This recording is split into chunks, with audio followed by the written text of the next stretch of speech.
everybody, and welcome to another edition of Inside the Picking. Yes, we'll be talking football. Not only that, we're planning to talk football next Tuesday night as well because we can't stop with the sport. It's not stopping. It's going 300 miles an hour like all of us. We got Steven in the house. We got Candy in the house. We got the Shanahan man in the house. We got Marvin. We got Ben, and we have, last but not least, Mel Farr Jr. You ready to talk some football? We have plenty of it tonight. So get ready for one wild ride. And I'll even throw a non-sports topic in here about Norway. Oh, my God. Why would I do that? Because I got to lighten everybody up on this one. So this one's going to be a doozy. But we're going to start off with the Florida Gators. Let's backtrack the story back to October. The Gators had the worst coach since World War II. The record at the time was 21-23 under Billy Napier. Get on, Billy Napier. I only saw him lose to Miami Hurricanes. Big.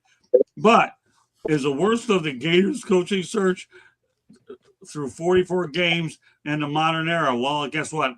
He ended up, and that was since Tom Lee from 1940 to 1945, who had a 20-25 record. Move the clock up. I think Urban Meyer's the most delusional individual on the planet because what does he says? He says he thought Billy Napier's buyout would prevent him from getting fired from Florida. Urban, you are delusional. That's all there is to it, pal. Okay? And the reality is, as far as I'm concerned, that's why you haven't been hired since you left Jacksonville. Well, you know what? As it turns out, okay, Urban Meyer was so awful that he couldn't even last 1 year with the Jacksonville Jaguars. Billy Napier ends up finishing 22-23, and he was a name to watch at Tulane for 3.5 seasons.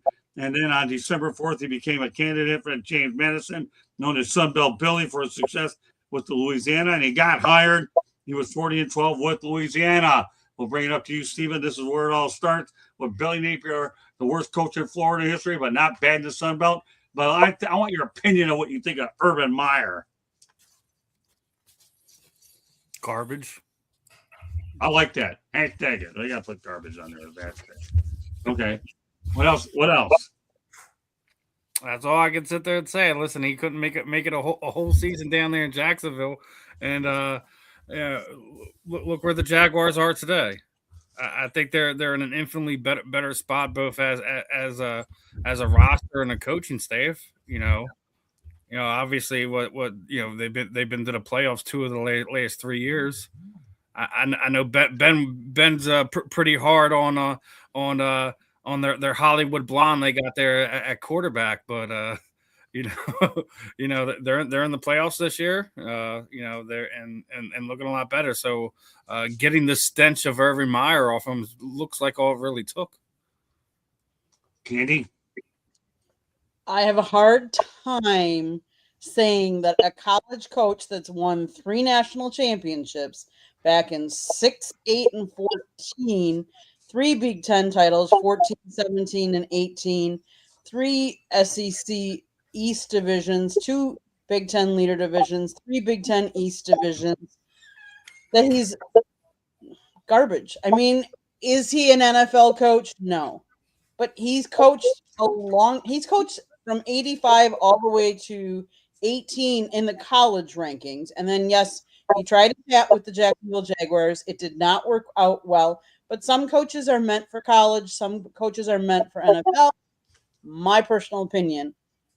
But, he should have stayed in college, I think. Yeah, but let's talk about the overall job about Billy Napier. I want to make sure that all of this is taken. Billy did as good of a job as he could. I think he could have stayed another year, but everybody in Gatorland got a little bit restless.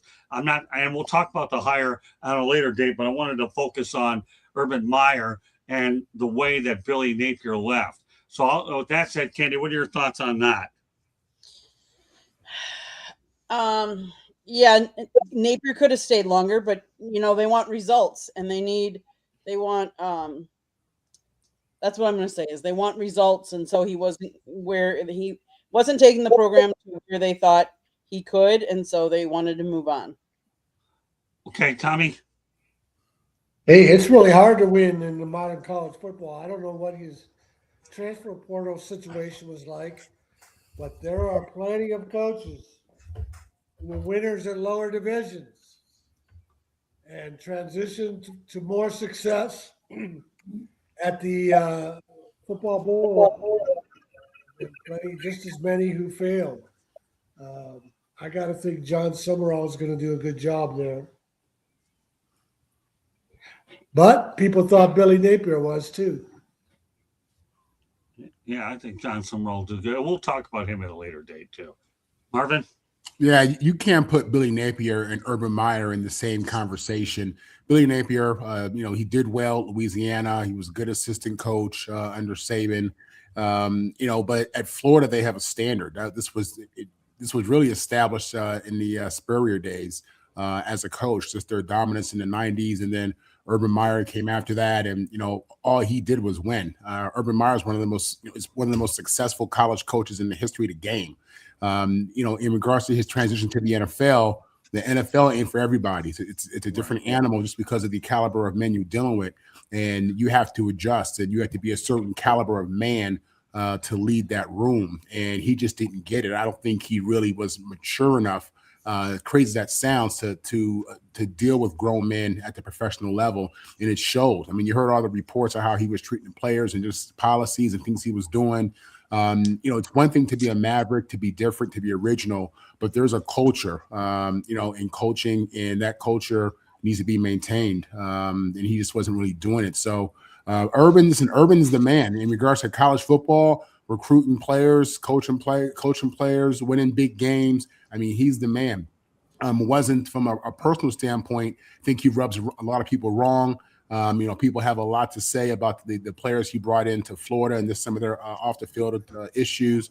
But at the end of the day, I mean, he's paid to win games. That's really what it comes down to. You know what I'm saying? So for me, that's just how I see it. It really blows my mind that at the college level, he hasn't been rehired, or you don't hear his name a lot.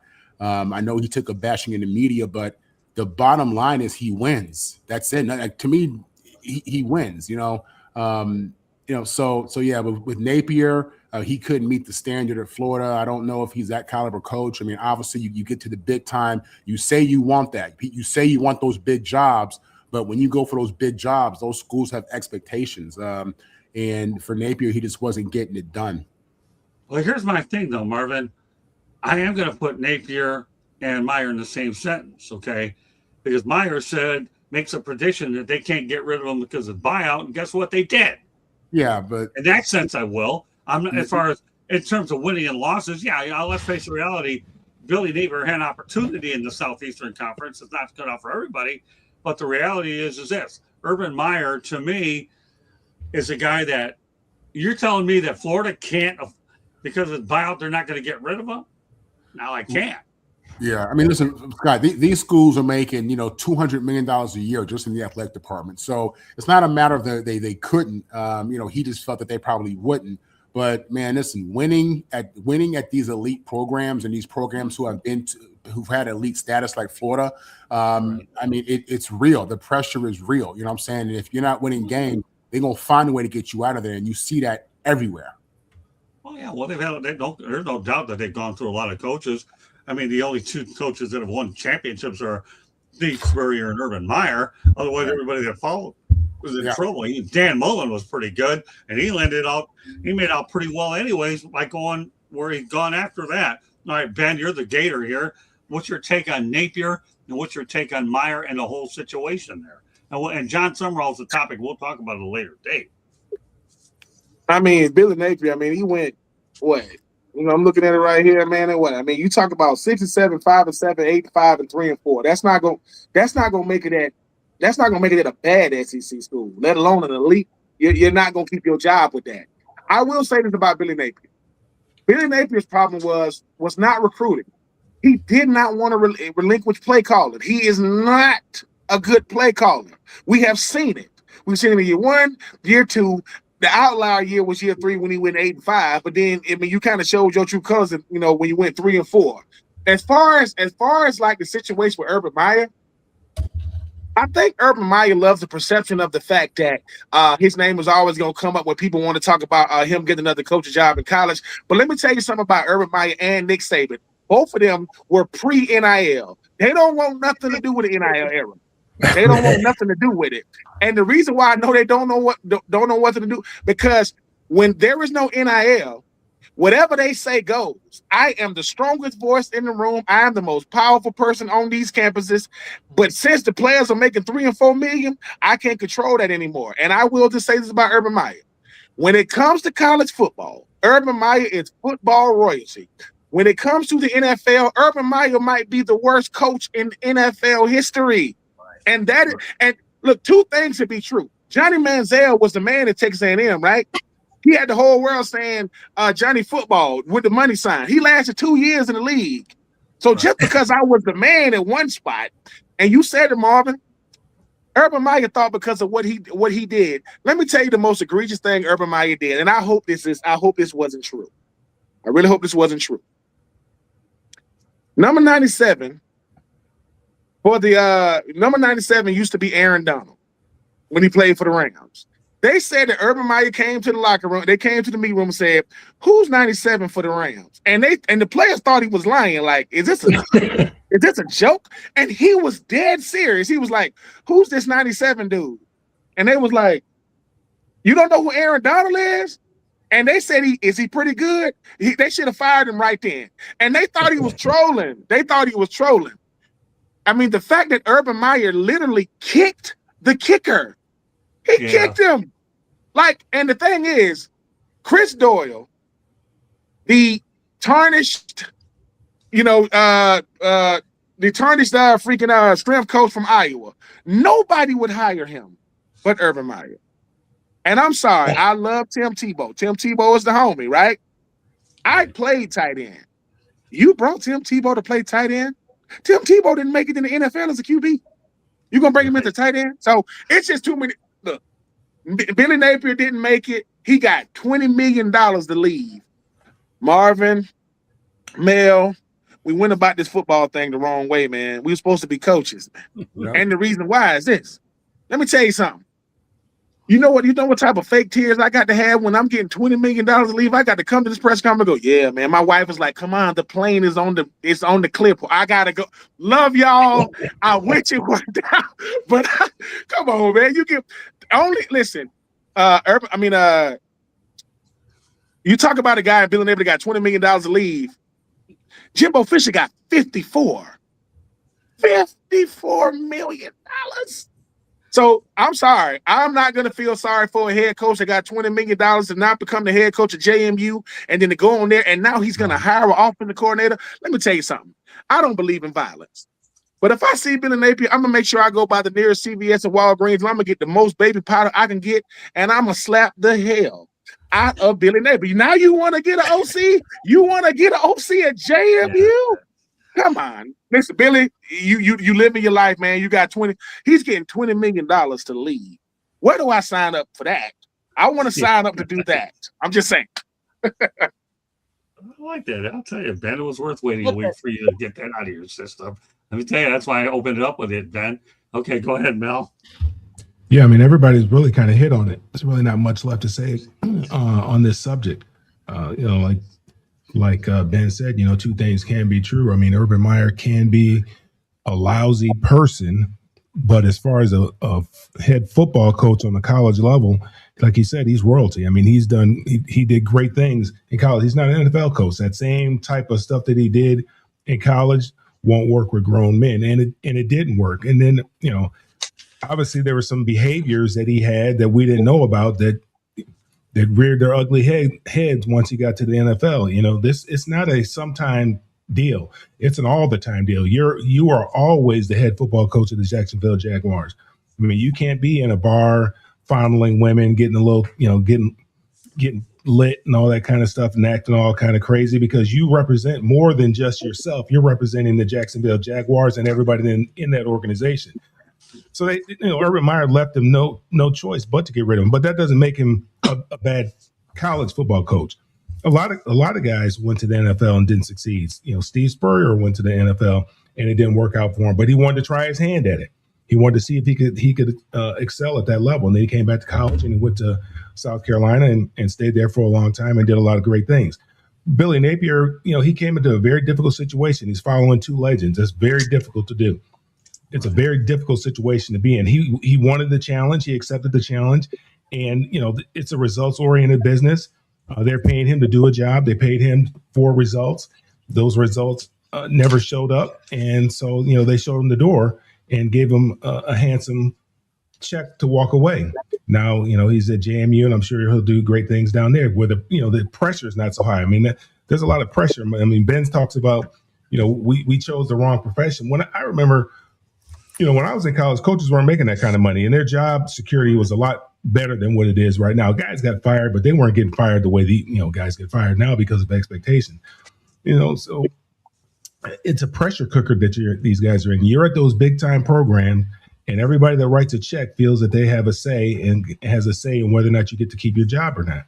And so it's tough, but that's the job that they signed up for. They knew it going in, and again, I'm not going to shed no tears for anybody that walks away with $20 million. I'm not going to do it. No way. I'm not going to feel sorry for him one bit, and I'm sure he doesn't want anyone to feel sorry for him either. He got the opportunity. He tried his hand at it. It didn't work. You just keep move on. See, I'm not defending. That was good stuff from all you guys. I wasn't warmed up for that Urban Meyer question. Let's not forget that when he was at Ohio State, he got suspended and eventually replaced because he was covering up for one of his assistant coaches who was beating up his wife. So you can't believe he was related to somebody, wasn't he? I'm sorry? He was related to someone, the nephew or the grandson of someone that Urban had coached under. Yeah, it might be, but either way, he was covering up for him. Yeah, it was, but he was related to somebody. He was on the staff, wide receiver coach or something like that. Probably went to USC, probably one of the guys. Here we go. Here we go. Here we go. Okay. They love to be the police blotter. Oh, come on, Mel. He's off of that. You got all day Saturday to do. I haven't completed that show. Cut him a little slack, would you? I know you're relentless when it comes to Marvin. You guys are the most unbelievable entertained. Hey, Tommy, one of these days, if you ever get a chance, and I'm not holding you anytime soon, you got to come on. Is your name in the Jeffrey Epstein files, Marvin? Get him out of there. No, I got to do a Marvin show to come up with that. Tommy, one of these days when you get time after the holidays, you have got to come on for a little bit of time to watch these two in action, brother. I mean, we do it early in the morning, so you don't have to worry about your wife saying you were on too late. We don't do it all that long compared to all these marathons. And Ben, don't worry, I'm drafting you as a guest too, pal. Hey, look, let me tell you something. As a former college athlete, you reach out to Marvin and say, Marvin, I'm thinking about doing this show, man. I don't really do shows. This is with Mel. You talking about Mel that went to UCLA? Yeah, man, let's do it. When we do it, it's like. That kind, let me tell you, but it's a respect level, man. Because at the end of the day, if you'd have been like, if Mel would have went to Cal or Stanford or Fresno State, no, nothing against those schools, right? Nothing, but no. I mean, UCLA and SC, they respect each other. When from the South, we go to USC. That's in Columbia. SC, that's where the Trojans at, and UCLA. Hey man, UCLA has the LeBron James of tight ends. His name is Mercedes Lewis. He's gonna retire when he's 50, but you're not gonna do anything about it. Mel should have gone to Michigan State like other Brother Rice guys. Yeah, but I didn't want to play in that AstroTurf, and I didn't want to play in the cold. He didn't want to play for Nick. He didn't want to play for Nick Saban way back when Nick Saban. That's Nick Saban days. It was George Perlis. Nick wasn't there yet. Well, George wouldn't have been a bad guy to play for. George was great. Guy at the Sun Bowl. Yeah, I know. You just wanted to go to L.A. at the palm trees. I didn't want to play in the cold, and I didn't want to play in that AstroTurf. I get it. It's okay. We're not holding you. Hey, you make a career decision. You make a career decision. I get it. No big deal. AstroTurf is not like what they play on now. That stuff was like playing on concrete with I know what it was over the top. Hey Mel, once upon a time, another lifetime Ben, you never played on AstroTurf, did you, Ben and Marvin? Did you guys ever play? I played on back when they had a little bounce to it. Back when the Colts used to have the AstroTurf. When I first got to the league, they had the AstroTurf. They gave you little turf shoes or whatever, and you start realizing that not fast people are kind of fast, and real fast people are extremely fast. So we couldn't cover Marvin Harrison even when we went back to grass. I was like, he only fast because it's on AstroTurf, and then they went to grass, and he still burnt our DBs. be. So yeah, it was just one of those things that I had to, my time in the AFC South, I hate Peyton Manning. You know why? Because he's really, really good at football. And his head is like two people's head in one person's head. His head is like gigantic. I got a big head. And I looked at him and said, dude, your head big as hell. Jesus. So I got sick of Peyton. I got to deal with Peyton Manning and Dallas Clark and Reggie Wayne. And how are we going to beat them? Like, seriously. Do you hear that lineup? Come on, man. We used to call people with big heads to get a helmet. We used to tell them they're getting the OJ. No. Let me help you understand something, Mel. Mel, we don't got big heads. We got a lot on our mind. There's a difference, sir. Understood. All right, so Mel, all right, let's continue on here. I got a lot to get to, but boy, I knew this was going to be a lightning rod for sure. And by the way, as far as AstroTurf, I know what it's about.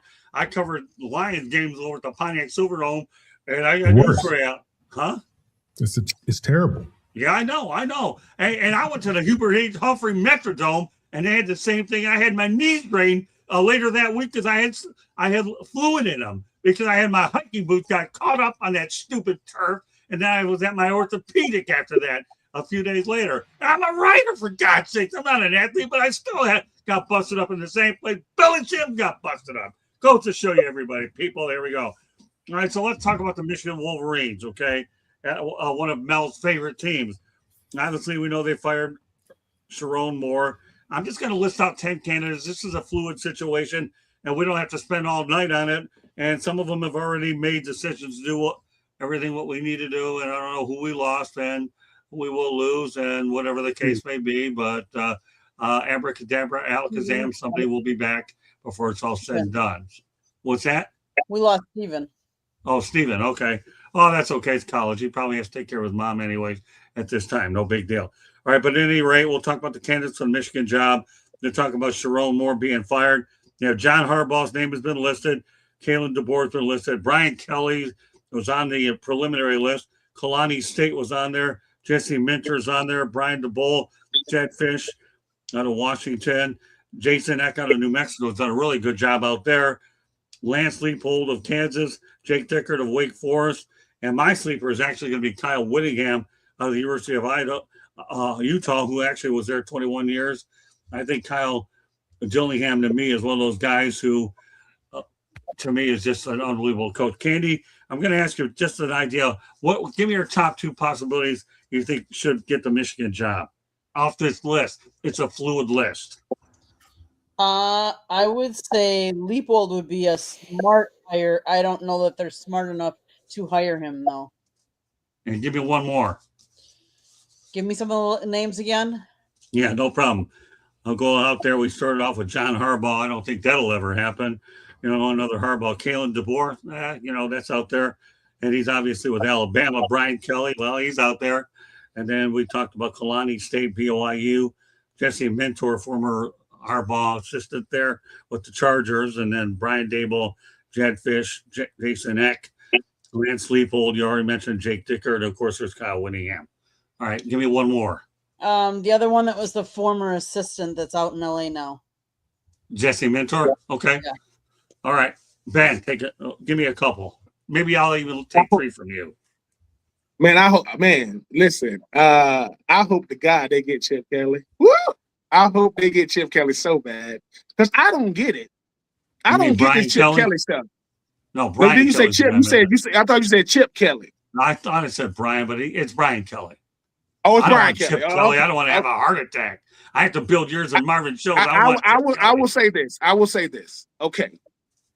I'll give you two. I mean, Brian Kelly is one. Coach DeBoer, I know he said he's going to stay in Alabama. I know that's what he said, but he's moving on because he beat Oklahoma.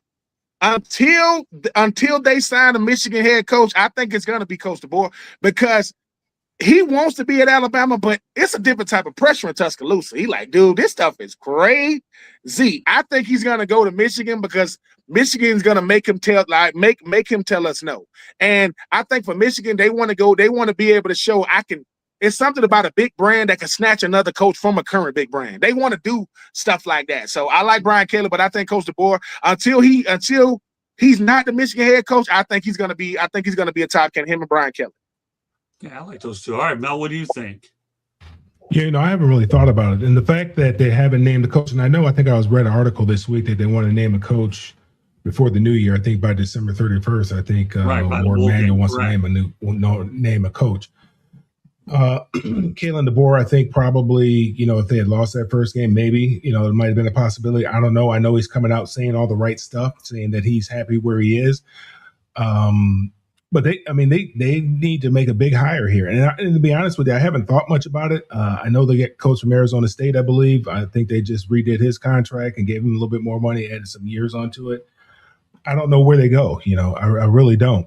Sharon was probably not ready for that job when he got it. I think he got it probably on the recommendation of Jim Harbaugh, and the fact that he coached well during the time that Harbaugh served his suspensions. But honestly, I haven't thought much about it, and I really don't know where they go. I mean, I'm kind of at a loss as far as where they go. On this list, I'm asking you to give me at least two choices off this list, and it could change when we talk about it again.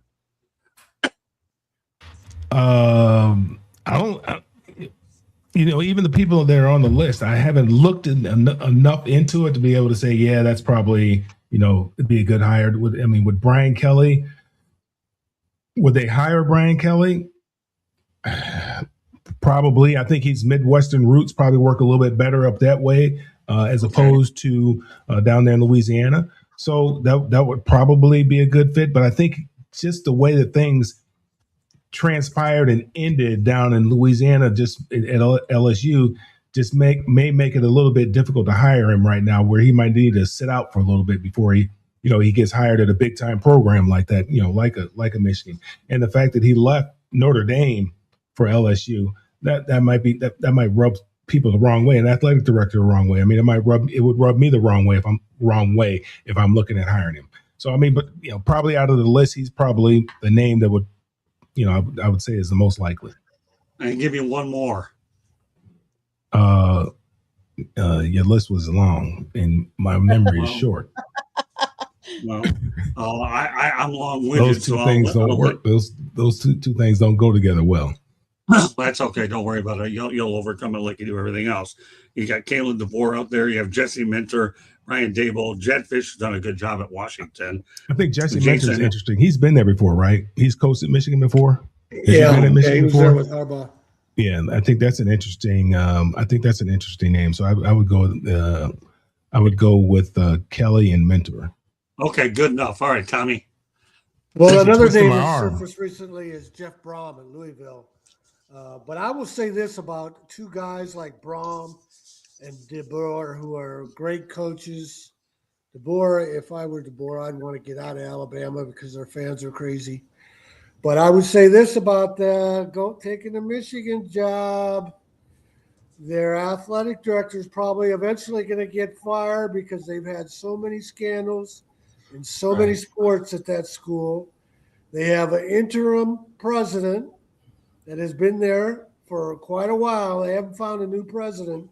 And if you're a football coach, you don't want to have a new athletic director and a new president to work for. So that's not a good situation to go to. The other thing I'll say about, and this includes Jed Fish and Jesse Minter, is there's a guy who's a podcaster in Michigan named Tom Crawford, who's a huge Michigan fan, loves Michigan, but he's also honest. And he calls out Michigan when they deserve it. And he says Michigan needs to cleanse themselves of anything Harbaugh related. Right. So that would include Jed Fish. That would include Jesse Minter. That would include John Harbaugh. His name has surfaced since things are falling, not going well, Baltimore. So it's a mess there. The interim coach, Biff Poggi, has been around there for several years, and he's talking about how dysfunctional it was. Well, you were part of the coaching staff. And then there was a story in the Free Press today that was a very condemning story talking about how Sharon was losing control of the staff. He went into a rant and a rave back in February, yelling at Wink Martindale, very experienced coach, and he stormed out of the room. The only person that followed him and went back to his office, the only person to follow him out of the room back to his office was his girlfriend, the one that eventually spilled the beans on him and got him fired and arrested. Right. But of that list, who would be the two that you would lean on now? And obviously it could change. I said Braum and DeBoer. Okay. But I said, boy, you got to be careful taking that job because they can get into a bad situation with a new president and a different AD. That's fair enough. Okay, Marvin. A few minutes ago, I told you Urban Meyer was one of the greatest college coaches in the history of the sport, and he is. 21 years ago, he led unknown Utah to an undefeated season. Kyle Whittingham was his defensive coordinator, and Kyle Whittingham took over that program when Urban Meyer left. Utah is the no-name program that nobody wants to play. And I can tell you that firsthand because as a Trojan, we've played them over the last couple of years. And granted, we've had our wins, but boy, they've had games where they kicked our butts. Kyle Whittingham, to me, when I first heard his name a few weeks ago, I thought he is the guy they need. He knows how to build a tough team. He understands, what it is to go into someone's house and recruit, even though now we're dealing in the NIL era. But this guy understands that he understands football culture the way he needs to. And I know he's 66 years old, but Persignetti's 64. Okay, so with that said, I think that the guy that Michigan needs is Kyle Whittingham. Michigan is one of the premier jobs in the sport. I think they have the most wins in the history of the sport. And, this is a program that, is coming off of a national championship a couple of years ago. Outside of Kyle Whittingham, who I think is the guy they should get, I like Kalen DeBoer, but I believe just based on what I've been seeing that Kalen DeBoer, he likes this challenge. He wants to smoke at Alabama. I think he's turned on by the fact that he's coming after Saban, and I think he really wants to go down there. I don't see Kalen DeBoer going to Alabama and then bouncing out 2 years later. I don't think he has that in him. I don't think he's wrong for that if he were to do that, because in any other industry, people do it every day. You know what I'm saying? But, I think Kalen DeBoer would be the second guy. I'll give you a third guy. I think that John Harbaugh would be great at Michigan. I do. I think, people are getting frustrated in Baltimore with him. He has a premier elite quarterback. They have a roster, and they're playing inconsistent football. But John Harbaugh understands football culture as well. So Harbaugh, DeBoer definitely, but Kyle Whittingham is the guy that would truly understand Michigan culture, Michigan history, and just know how to win in the trenches. Yeah, all right, so you don't think Kalen DeBoer would bounce? He bounced those last couple jobs. He's only there for an overnight stay. Well, no, he went from Washington to Alabama. He went up. He took a major step up. That's different. And he was at Washington for a couple of years, and he was successful there. I think he wants to have success at Alabama. I don't think he's there. I mean, he knew what it was when he walked in there. I think he has a great sense of awareness. Who doesn't understand the shadow of Nick Saban? Let's be honest, though. These are unprecedented times. I mean, the jobs that have come up this year are just unbelievable. It's never been seen before. So you really can't say what anybody will do in these kind of times when the jobs are coming up right now. No, man, that's different. Listen, Kalen DeBoer would have never leave to go to like UCLA. You know what I'm saying? But you talk about Alabama, you talk about Michigan. Yeah, you know what I'm saying? These are the kind of schools that command elite level coaches. Unlike a school like UCLA, who did I get? We didn't want Kalen DeBoer. We couldn't afford a junior college coach. That's why. Yeah, we couldn't afford to be on the board. You could afford. We're fiscally responsible. Laugh at y'all when he denies you, but seriously, I guarantee you we'll be in the playoffs before SC gets in the playoffs. Yeah, this is what we get to enjoy, everybody. Saturday morning, 8:00 a.m. on the South Florida Tribune Media Network. You guys will be paying Lincoln to leave pretty soon. No. We're gonna get after that championship. Do you think everybody in the Big Ten is just gonna stay the same, or are they gonna get better next year? I can't speak on anybody but these Trojans, so we're gonna get better. There we go. In UCLA, we're gonna get better too. All right, save that for Saturday. All right, I got so many topics I have to get to, Mel. I know I love this.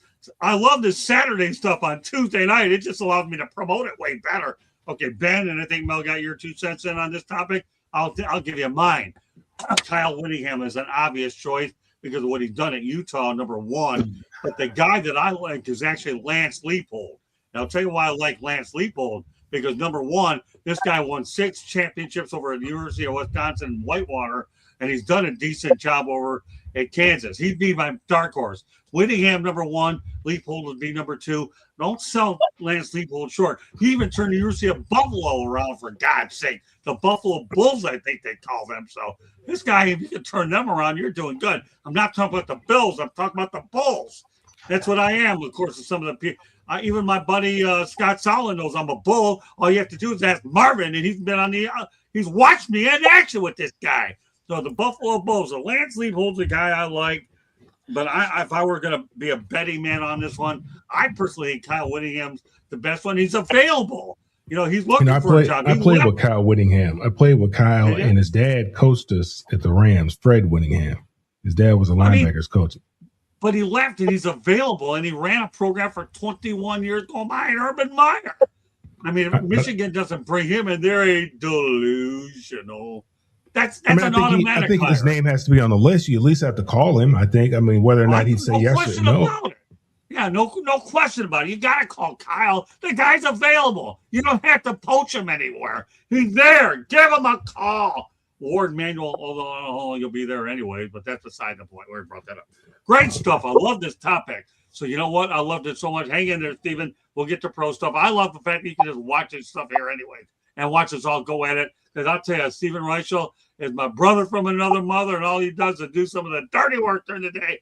Give everybody, Stephen Reichel, a standing ovation here on this program. I want claps with this guy. All right, there you go.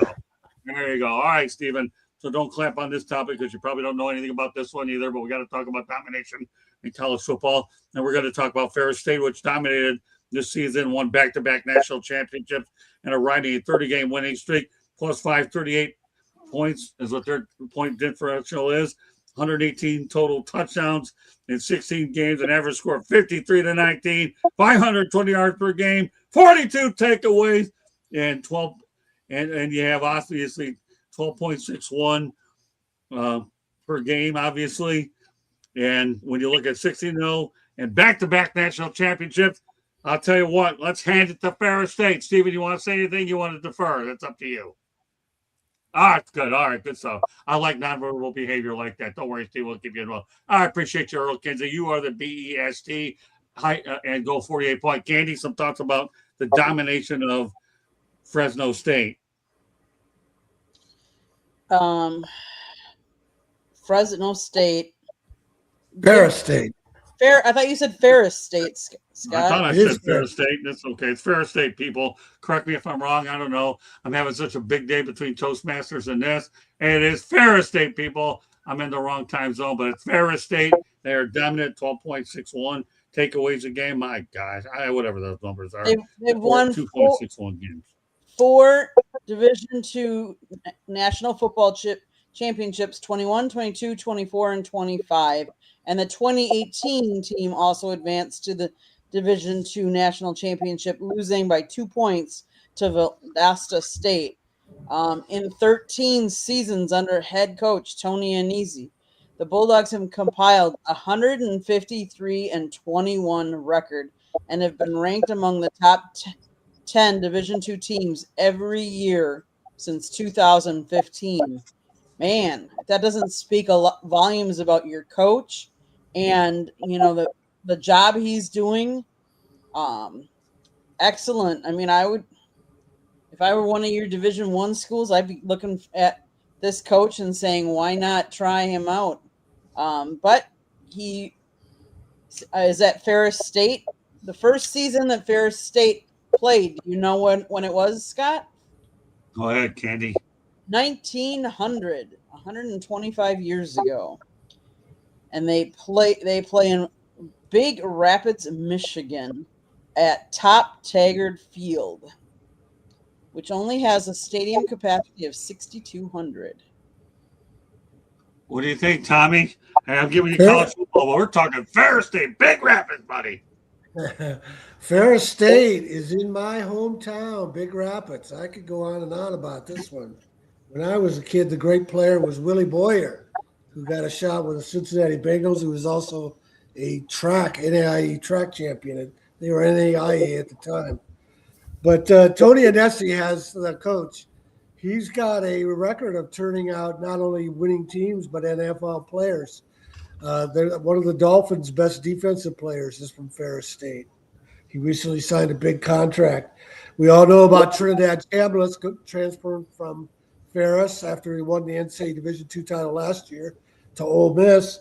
2 other players from last year's team transferred to higher level schools. Lawrence Hatter is a Michigan offensive lineman. Sefa Safala is at Western Michigan. So he's Tony Anesi knows how to develop, not only identify players, but develop them. But I'm going to give you some real Ferris State history here. Ferris was founded by a guy named Woodbridge Ferris. And when he read Booker T. Washington's book, Up From Slavery, he was so inspired. He set up this program where students came from Hampton in Virginia. And they were educated at Ferris, and then they moved on to 4-year schools. One of those dozen students that he sponsored to bring up was a guy named Gideon Smith, who just happened to be this great athlete. Gideon played 2 years at Ferris, then he transferred to Michigan State. At the time, Michigan State was a minor program. They weren't a Big Ten program. Gideon Smith led Michigan State to its first win over Michigan. This is 1913. And then he beat them again in 1915. And remember, Michigan was a national power back in those days. So Gideon Smith, as Michael Oriard, the author and former Kansas City chief and Notre Dame player, Oregon State professor, says, well, in many ways, since he played at Michigan State in 1913 to 1915, and all of this is in my book, Ray of Light and the Right Thing to Do, all this history about Ferris State and Michigan State leading college football integration. Michael Oriard said in many ways, Gideon Smith was the original Underground Railroad passenger since he came from Hampton, Virginia. And Mel, I don't like to pick on you like Mel or Marvin. I don't like to pick on you the way Mel does. But I'm going to point this out to you. What I just told you about Michael Oriard, and in many ways, Michigan State was a leader going back to Gideon Smith. At USC, when they make up stories, they pose this guy named Bryce Taylor, who was an All-American in 1925, black player, as an example that USC was progressive. Well, USC didn't have any more black players until the 1950s. And they didn't even list Bryce Taylor in their media guide until the Los Angeles Sentinel exposed it. And that's the true USC until the 1970s. So Ferris State, Michigan State, my hometown, my college, Gideon Smith overlaps them both. I'm proud of the history, and I'm proud I had a chance to write about him in both of my books, The Right Thing to Do and Ray of Light. There you go. Glad you got that plug in. By the way, with that 42 takeaway stats, they're averaging 2.6 a game. Just wanted to get that straight, Tommy. Glad you plugged your books, and I gave you the right time. So I'm sure you had to love it when I threw that Ferris State topic in today, didn't you? Because that gave you an open opportunity. Glad it worked out. All right, Marvin, you had a chance to take it all in.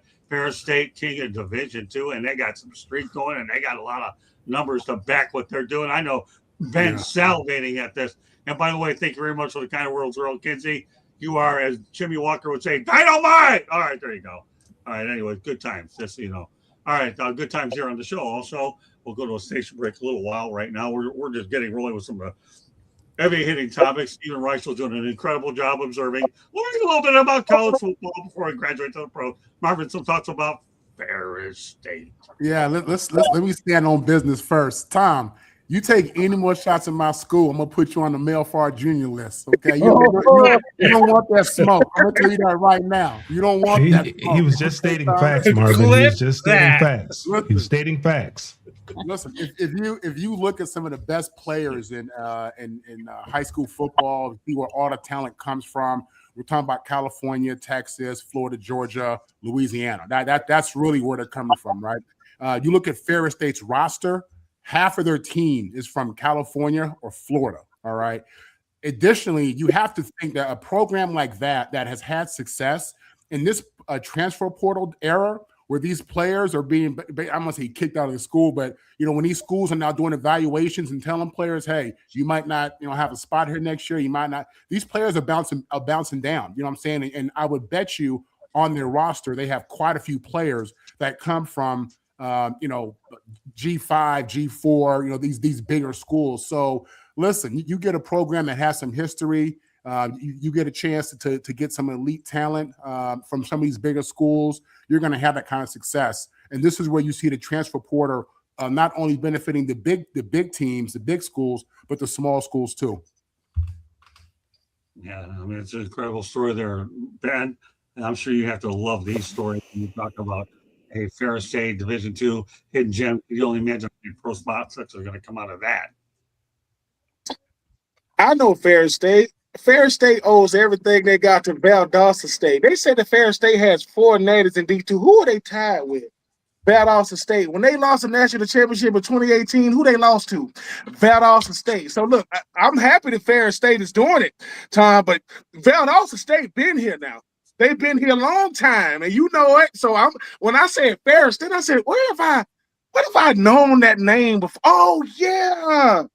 So when people get it, and Marv just said it. One of the most talent-rich states is Georgia, and I would say Georgia got more talent than Florida because Georgia is half the size of Florida. So per capita, Georgia got more high school talent than because they got 22 million. We got 11 million anyway. When I saw this Ferris State topic, I said we will not. The same way, Marv just told you no slander. There will be no Valdosta State slander on here. Valdosta State got 4.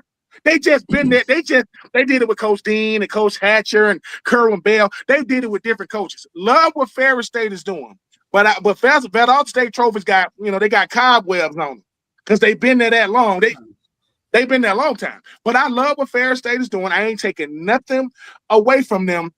But Ferris State, they'll go, hey man, coach, tell us about Valdosta State. He gonna sit back in the chair like, oh yeah, man. If people talk about the air raid. If people want to know what the air raid really is, go to Valdosta State. Nobody does 4 wide and 5 wide like Valdosta State. But I ain't trying to take Ferris State. I'm not trying to take their shine. I'm just saying when it comes to D2, they call Valdosta State Title Town. They call it that for a reason. I didn't call it that. That's what they got a documentary on it from Valdosta High School to Lowndes High School, and that's LOWDNES, not LYONS, from right beside Vidalia. Vidalia, that's home with the sweet onion. That's where my daddy's from. He's from Vidalia, Georgia. So what I'm saying is, I know that Marv told you they from Texas. I mean, they from California, they from Florida, but at Valdosta, they just from Georgia. You know what I'm saying? They just pluck them right out these little small towns. You know what I'm saying? Matter of fact, Florida just hired Coach Falk. He was the offensive coordinator of the year. Where is he from? He's from Georgia. What college did he go to? Valdosta State. I'm telling y'all don't want to do this D2 stuff. You don't want it because everybody want to talk about what Ferris State is doing. Look, listen. There was a rapper that said, I ain't new to this, I'm true to this. Valdosta, they true to this, baby. They got their feet up. They be sitting back in their chair like Marv. Marv got like a recliner chair right there. They sitting back. So Ferris State, enjoy it. Congratulations. But when I looked it up, it said they are tied for second most D2 championships with 4. Who they tied with? They tied with Valdosta State. So all I'm saying is everybody, look, the biggest brand in the state of Georgia is UGA. It's University of Georgia. The best brand of football, it's in Valdosta. You don't got to like it. You don't got to like it. And I'm going to tell you something else controversial, even though this ain't got nothing to do with it. The best college running back to ever play in the state of Georgia is not Herschel Walker. It is not Herschel. It is Adrian Peterson that went to Georgia Southern. If you don't believe me, check the stats. If you don't think Adrian Peterson was the best college running back to ever set foot in Georgia, check the stats. That's all I'm going to say. Went to Georgia Southern because he had a speech impediment. Well, just the telling bottom line is, well, Penn, you know you just Where'd he proved play? to me. Chicago? He played in Chicago for 10 years. He is the younger brother of Mike Peterson, who played linebacker for like 15 years. Adrian Peterson, not the one from Oklahoma. We get that. We get him. The original Adrian Peterson went to Georgia Southern, and just type in Adrian Peterson playoff stats. Just type in playoff stats. He went over a band in the playoffs. Well, I'm just telling y'all, because Georgia always had to throw it in everybody. And, I'm just telling you. So, Fair State, congratulations. Congratulations. But when they got invited to the party, Valdosta State was already at the table saying, man, welcome, man. Wait a minute, man. Why your boat, why your yacht, you know what I'm saying, making all this noise? Oh, because we've been had this yacht. We've been out here on this water. We've been sailing for years, baby. This is what we do. So, love fairs, but Valdosta State, they've been doing it, man. I'm just telling y'all, D2, they don't got the most D2 championships, Miss Candy. They don't got the most. They tied for the second. They tied. And they did it with different coaches. Well, you know what I learned about you tonight? You're the best promoter that Valdosta State's ever had. I'm just saying they most. I want to say their most recent national championship. The head coach was Curran Bell. Where did Curran Bell play quarterback at Florida? Look. I am not a college football historian. I don't act like I am. Tom, I respect everything you bring to the table. You talking about history, we talk about history when it comes to college football. But there will be no D2. If we talking D2 and we ain't talking Valdosta State, this ain't a real conversation. No, it ain't. I'm just telling you. Not in your eyes, but now you got me going here. So here, let me throw this at you. I love it when you get me going. Oh my goodness, you're feeding into me now. Let's not care about Tony Anasi here. This guy's 153-21 with an 879 percentage. They played a place called Top Tagger Field. No relation to Willie. God help me there. And they only played in front of 6,200 people. This ain't no real conversation. Come on, these are pretty incredible numbers, but not in your eye. But you know what I know about? No. I respect fairs. I'm kidding with you. But here's the thing, though, Scott. When it comes to D2, right? My nephew played at Washburn University in Topeka, Kansas, right? D2 football, and I said, nephew, man, if y'all make it to the playoffs, who y'all looking to play? He was talking about all these teams up there where it gets cold and black ice and slushy. I said, what about Valdosta State? He talking about, oh no, he's talking about that's different. That's different, Unc. That's that's royalty right there. And my nephew, we talking about 2000 babies now. That boy was born in, 2002. The fact that he still respect Valdosta State, and that boy ain't never even been to Valdosta, but he respect what Valdosta do. And I respect Ferris State. I respect D2 the same way D1 because most players talking about, hey man, you win championships. What is his name? Danny Woodhead. Didn't Danny Woodhead win like the D2 like Heisman like 3 years in a row or something like that? Had a long career with the Patriots, with the Chargers. I respect D2. All I am saying is every illustrious panel. If we are talking to and no one mentions Valdosta State, I'm gonna just slide it in. Because they said that Ferris had four, and they're tied with a team. The team they're tied with is VSU. That's all I'm saying. You know what? If that isn't the most smooth sliding I've ever seen, then tell me what is even better. The only thing I can tell you about Valdosta State, and I drive by there a lot, is they're off of I-75, and I know a lot about them because I know everything about this top-picking game of football. And I'm glad you brought them in. I know Valdosta State. They're really good. Candy, how many times I told you that Valdosta State's one of the best programs in Division II, whatever. I know about them, but man, you slide that thing in better than a quarterback hands the football off to anybody. That's great. I'm glad you did. All right, Mel, try to get in the middle of this. We got way more topics, but we're having a field day with this championship level broadcast. There's nowhere to go with that. Ben took all the time. We can go on to the next topic. He took all that. Great job, Ben. I don't get a chance to go back and forth with like a Georgia player on here or a Tennessee player. So Marv, Mel, I am envious because you get to go a Bruin, a Trojan on a show together. That's respectful.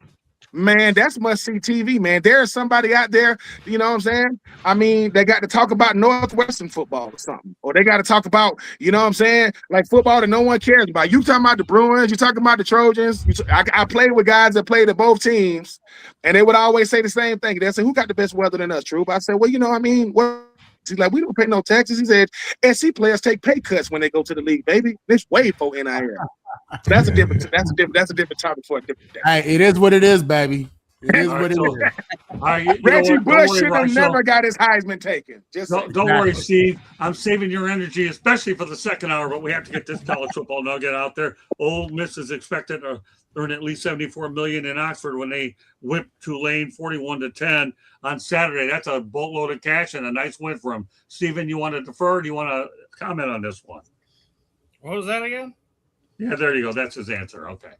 Ole Miss got $74 million in terms of revenue in Oxford, and they whipped Tulane 41-10 on Saturday. Anything you want to say about that?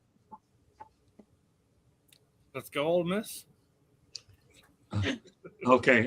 Steven, your body language is too obvious. That's okay. We're saving you for the real stuff. Okay. But Candy, go ahead.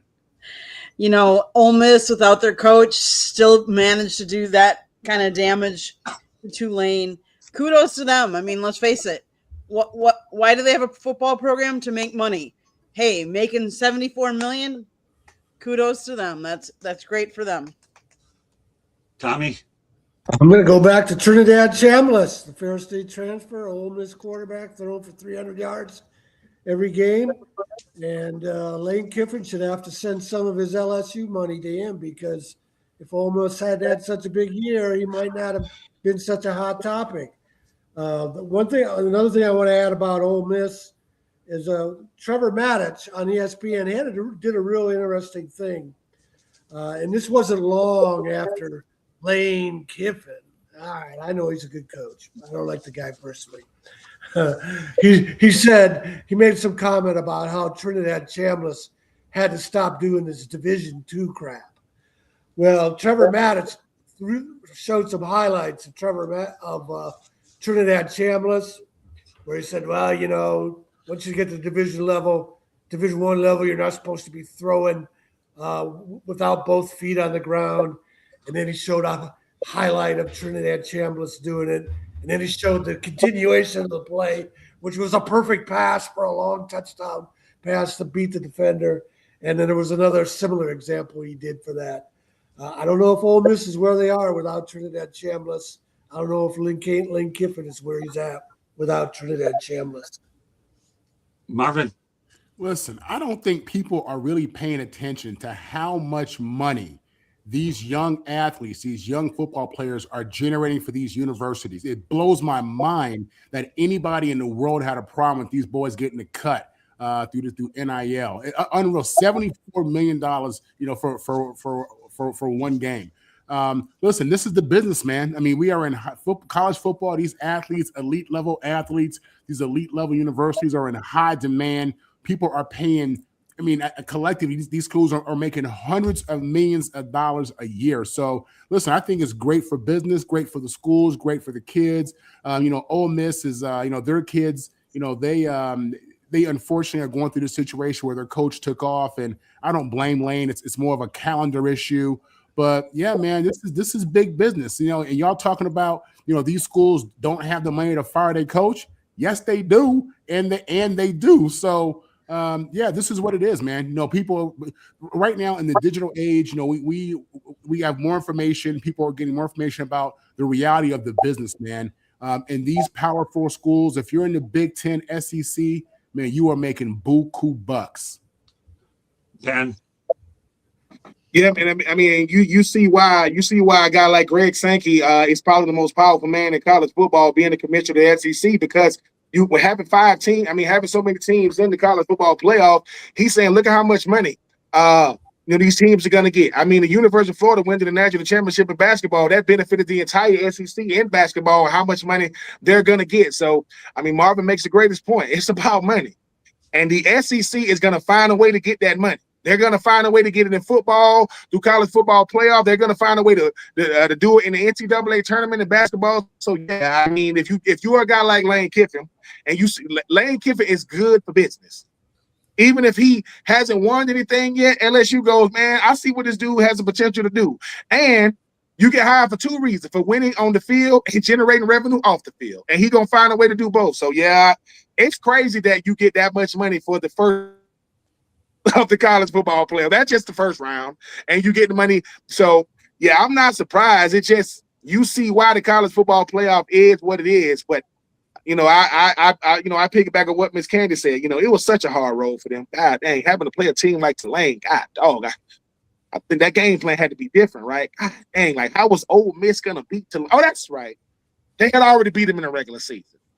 And I just think that I'm just saying. So yeah, they were gonna. But I will say, Coach Summerall, obviously he's the new head coach of the University of Florida. I think what he was able to do for Tulane before he left, and I'm happy that he still made it so that G5 coaches get opportunities. But shout out to Ole Miss. I mean, Ole Miss got 70 for me. I mean, Alabama, how much they got for beating Oklahoma? Georgia's still in it. I mean, Big Bad Texas A&M scored average 36 points a game and scored a whopping 3 points against Miami. So, hey man, yesterday's price ain't today's price. But shout out to them Ole Miss Rebels, $74 million. Yeah, look, 74 mil for the opening round. Hey man, Greg Sankey is just sitting back saying, "Hey man, who got it better than me? Who more powerful than me?" And that's if they, because winning the national championship is cool. Making money is the goal. That is the goal. And right now, Greg Sankey making that guap. And I've met Greg Sankey twice. Got to play top golf with him way back in the day. Man, he doesn't have any clue who I am. But he said he leaned in and said, Ben, if it was up to me, I'd fly, commercial. He says they made me fly private. I want a life like that. They won't even let me go in the airport. I have to fly private. Like I said, man, I played football, Marv, it was cool, but should have tried to be a commissioner, should have tried to be a head coach. It's just different purpose. All right, Mel. Well, Ben, you're still young enough, man. You could do that. No. I know. It'll be the quickest. If I do get hired, this is what we're gonna do. All right, Mel and Marv, this is what we're gonna do. They hire me as a head coach. Marv, I'll hire you, as the OC. Mel, I hire you as the DC. And once we secure them buyouts, I'm gonna say, look, man, I'm gonna do the Josh Daniels with the coach. I appreciate this opportunity, but unfortunately, I'm gonna have to decline. I'm gonna take the money, but I think they can find somebody better than me. I wish these kids. I'm gonna do the Mel Tucker at Colorado. That's what I'm gonna do. Yeah. Or what Manny Diaz did when he took that one job. But like Marvin and Ben both say, I mean, it's all about the money. And for a long time, I've been saying, they've been talking about, when you're talking about paying the players, they're college football has gotten out of sorts with the extraordinary amount of money that they're paying these coaches now. And so if they've been able to pay the coaches the kind of money that they've been paying them, then of course they can pay the players. And the bad thing about the NIL right now is, coaches have no salary cap. They're trying to put a salary cap on the NIL. Whatever it is, $20 million or whatever it is per athletic department or something like that. That's the bad thing about the NIL situation is they're putting the salary cap on the kids, but there's no salary cap on the coaches. And the kids are the one, they're out there putting their lives on the line, and they're the ones out there that people are out there to come watch play. So, but for Ole Miss, I'm sure that's great for Ole Miss, to bring in that kind of money playing a team that they already played. And even though Lane was there, these guys they've been there before. They knew what it took to win. They beat these guys before. I didn't watch the game. I don't know who watched the game. I didn't want to see that type of football game. That's not competitive football. I'd like to see a competitive football game like the Texas A&M Miami game. That was a competitive football game. I like defensive struggles. I like those defensive types of games. I don't really like the shootouts. I like the games where they're close.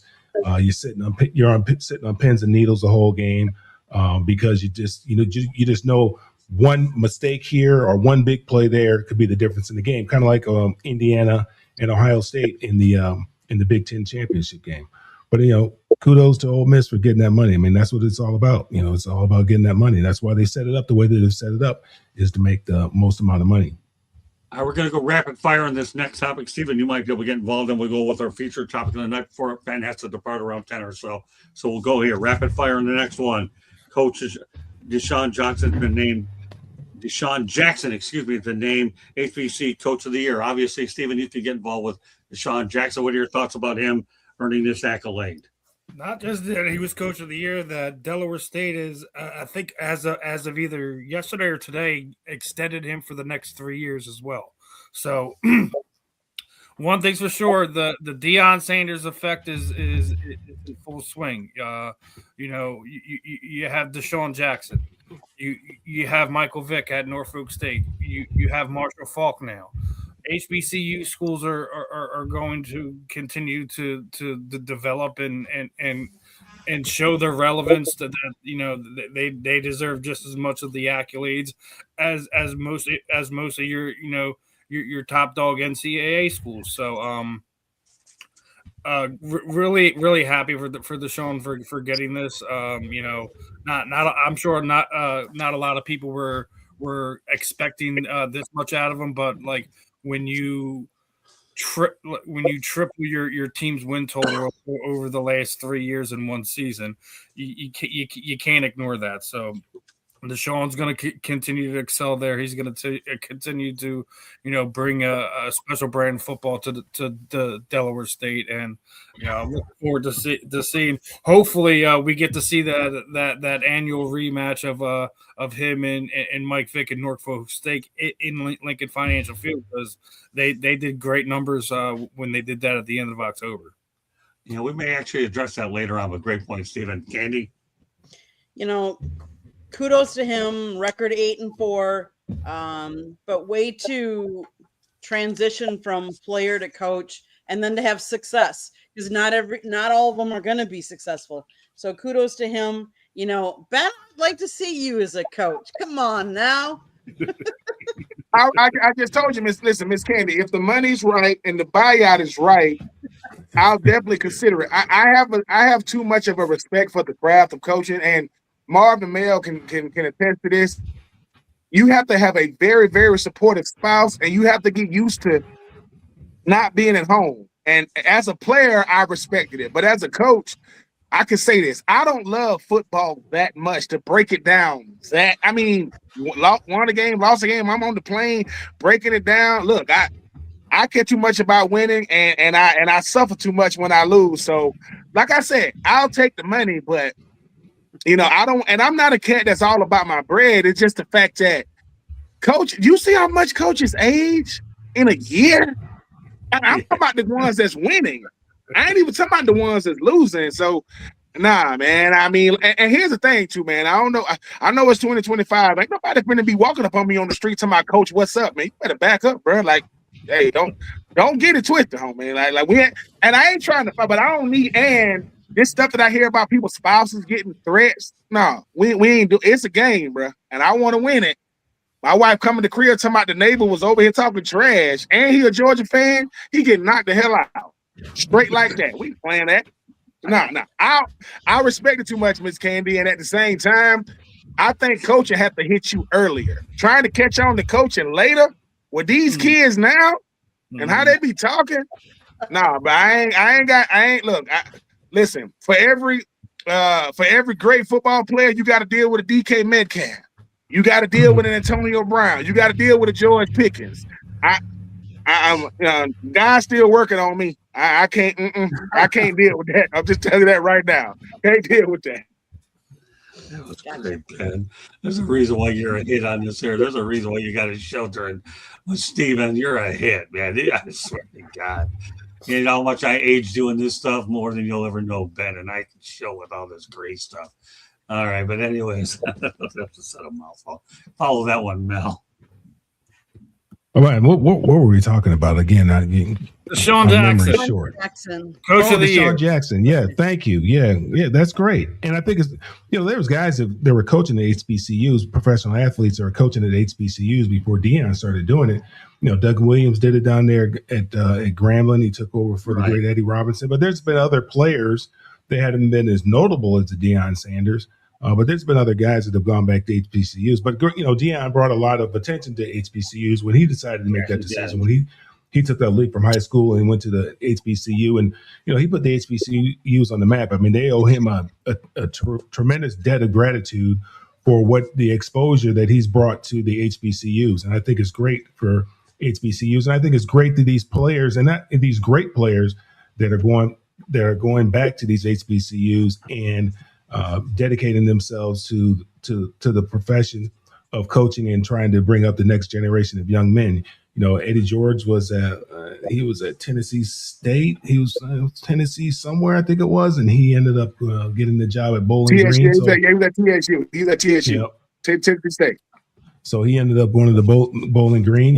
He moved up, and so I mean I think it's a great opportunity. It's a great stepping stone. I mean there's constantly an influx of players, of new players that are going to be out there looking for something to do. And the fact that these HBCUs are giving these guys these opportunities, they're giving them an opportunity, and they're getting an opportunity to stay close to the game, and also because of their stature, a lot of these guys looked up to them. A lot of these guys remember these players, Michael Vick and DeSean Jackson. So I mean, I think it's a thrill for the players, for the kids coming in, for the students coming in. And I think it's a thrill for DeSean and Michael to have this, to be in a situation where they feel like they're giving back. Okay, now let's go to our featured topic of the night. And yes, we finally make it to the NFL. Steven, let's grade the head coaching hires from the 2025 coaching cycle. My source came from BR Gridiron, so this is what they've come up with. I'll let everybody decide exactly where they are. They grade Pete Carroll with an F. Liam Cohen got an A. Aaron Glenn got a D. Ben Johnson got an A-. Kellen Moore got a C. Brian Schottenheimer gets a B-. Mike Vrabel gets an A. Steven, are you, for the most part, do you agree with a lot of these grades? How do you give Ben Johnson not an A when he literally turned the Chicago Bears from a 5-win team to arguably they're more than likely going to win their division at this point in time? How do you Ben Johnson is an A. Mike Vrabel absolutely is an A. They're the number 1 seed, right? Pete Carroll, F, absolutely deserves it. Liam Cohen, I could see him you could maybe put him as a B instead of an A, but again, went from one of the worst teams in the National Football League last year to a divisional winner this year. Right. Kellen Moore, I mean, you may be merciful on him and give him a C. Consider going into New Orleans, we already know what Kellen Moore was dealing with, right? Right. So I'm not going to be really hard on Kellen Moore this season, but I mean, Brian Schottenheimer. I'm not going to give him an F because I think they've done very well on offense, but when your owner goes out and trades one of the best pass rushers in the NFL, and you don't replace him, and then you still have the garbage that you have on the back end. And then they also have big contracts on the back end of that defense, and they're still one of the worst defenses in the NFL. I'm not going to be really hard on Brian Schottenheimer either. That being said, I think they're like a $36 million in dead cap next season. Right. They're in a lot of trouble, and he has to hit on his draft picks next year if they're even going to be competitive at all. So it's going to be interesting to see what happens down there in Big D. But I'm not going to be really hard on Schottenheimer. I'll probably keep him in that C range with Kellen Moore, knowing what he has to deal with Jerry Jones meddling in every little thing he does. So right.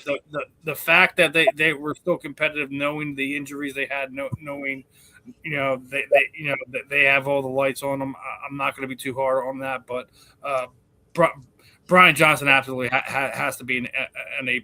What they did, revamping the offensive line for Caleb Williams. Ben knows that they were one of the guys I've been high on.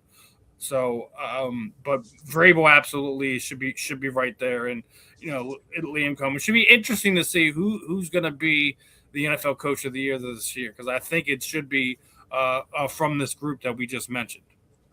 Earl, if you're referring to Mike V, I don't think I have a Mike T on the list. He's got an A. Just want to make sure I address that. Yeah, he's definitely an A. I thought Ben Johnson is what you said. He said it was a B, but I don't know how he's not an A. Well, no, I said Ben Johnson was an A. A minus. I thought you said B. A minus. Yeah. A minus. Okay, well, nevertheless, he's got an A of some kind. But all right, go ahead, Candy. In a league where there's been more parity across the board, you've seen more teams that you thought were going to win a lot of games not win a lot of games, where people were gunning for other people. I think for the most part that list is pretty good. The only thing I would say is I don't know that I would even give Aaron Glenn a D minus. He might be an F.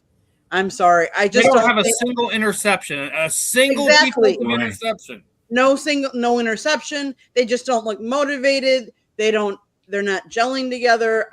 I don't know that I would give him a D minus. I'd give him an F. But you have to give Ben Johnson kudos. You have to give Liam Cohn to get their respective teams where they're at, and Mike Vrabel, of course. So yeah, I would think that those are pretty fair for the most part. We'll turn over to Ben.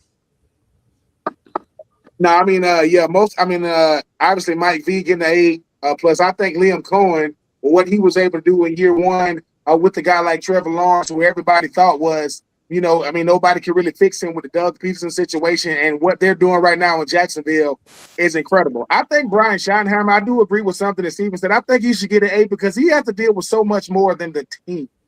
Like, he has to deal with the team. I got to deal with Jerry Jones. I got to deal with the Dallas. It's a lot. And I just remember when Brian Schottenheimer got the head coaching job, he wasn't on nobody else's list but the Dallas Cowboys. And he's done an okay job because I think when you the head coach of the Dallas Cowboys, you got to deal with a lot of stuff.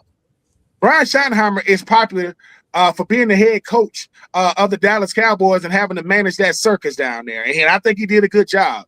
I would give Kellen Moore a B because I didn't think the New Orleans Saints were going to win a game.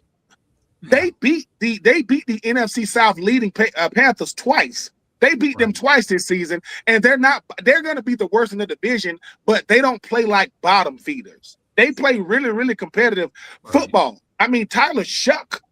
I mean, this is the same guy that everybody got drafted second round because they thought that Shedeur Sanders was going to go there. So I always give a team, look, the worst team, the fact that you even got to grade Pete Carroll. I mean, you got to grade that. You got to grade the Raiders for real.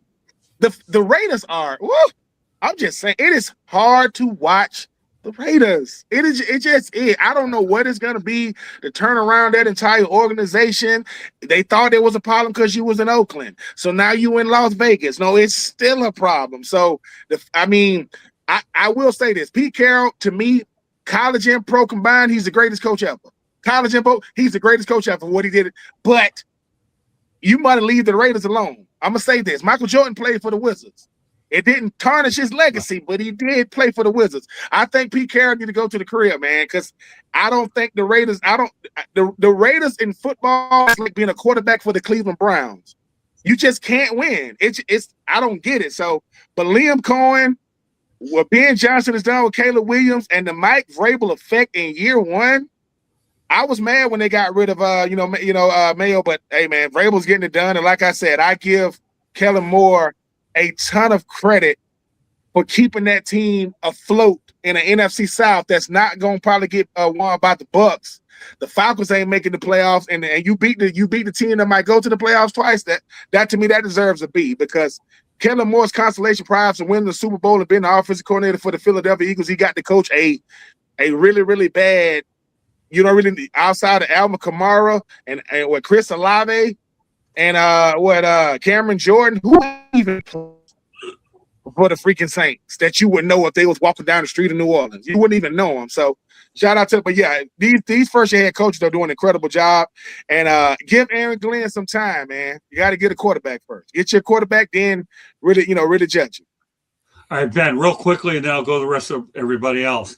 I want to get your opinion on this topic, and then I know we have a hard out at 10. So what are your thoughts about the holiday controversy when the Holiday Bowl wanted to move the Holiday Bowl to the Middle East, but officials and they met with officials in Saudi Arabia this past spring, but the ACC did not allow the game. What are your thoughts on that? They wanted to move the Holiday Bowl to the Middle East. Yeah, they did. I mean, is the Holiday Bowl they hurting for money like that, or they just want to get that cheese? They want to get that bread, right? Here's the thing, right? Here's the thing. This is why I don't agree with it. Yeah. These are young men who don't really understand. They just following orders, right? They just following orders. If you've never visited Saudi Arabia with your own money to vacation, don't be trying to send a bunch of college athletes over there. What? Look at all these places you can go. Hey man, what about Hawaii? Nope. Brazil? Mm-mm. Oh man, what about the Cayman Islands? We going to Saudi Arabia. What? You go. No. You don't get listen, college athletes ain't lab rats. You don't get to experiment with them. What type of nonsense? Look, Marvin, all money ain't good money now, and I know they want that bread. But here's the thing. Listen. Marvin, your son is in college, and he say, Dad, what? We going to the holiday, but where y'all going? To Saudi Arabia. Wait. What? We're going. You see what I'm saying? I get it, but because people present something on the table don't mean you got to accept it. It's way too many places to go. That's far better than Saudi Arabia, right? Come on, man. I mean, I'm happy that they voted it down. And here's the thing, right? What is going on with the Holiday Bowl? That's even a consideration. You know how many bowl games it is? It's so many bowl games. You don't even know they own. It's probably a bowl game on right now. In the States. In the States. Right? In the States. So find somewhere in the States. Find somewhere in California. I mean, don't do that. Come on, man. Because the whole thing about the Holiday Bowl is in San Diego. Well, that's all I'm saying. It's great places to play football in the great US of A. Here's the thing. A college team can't play in Saudi Arabia until NFL teams do. If the NFL teams go, then college teams do. Because they ain't going over there. Why ain't they going over there? Okay. No. Ridiculous.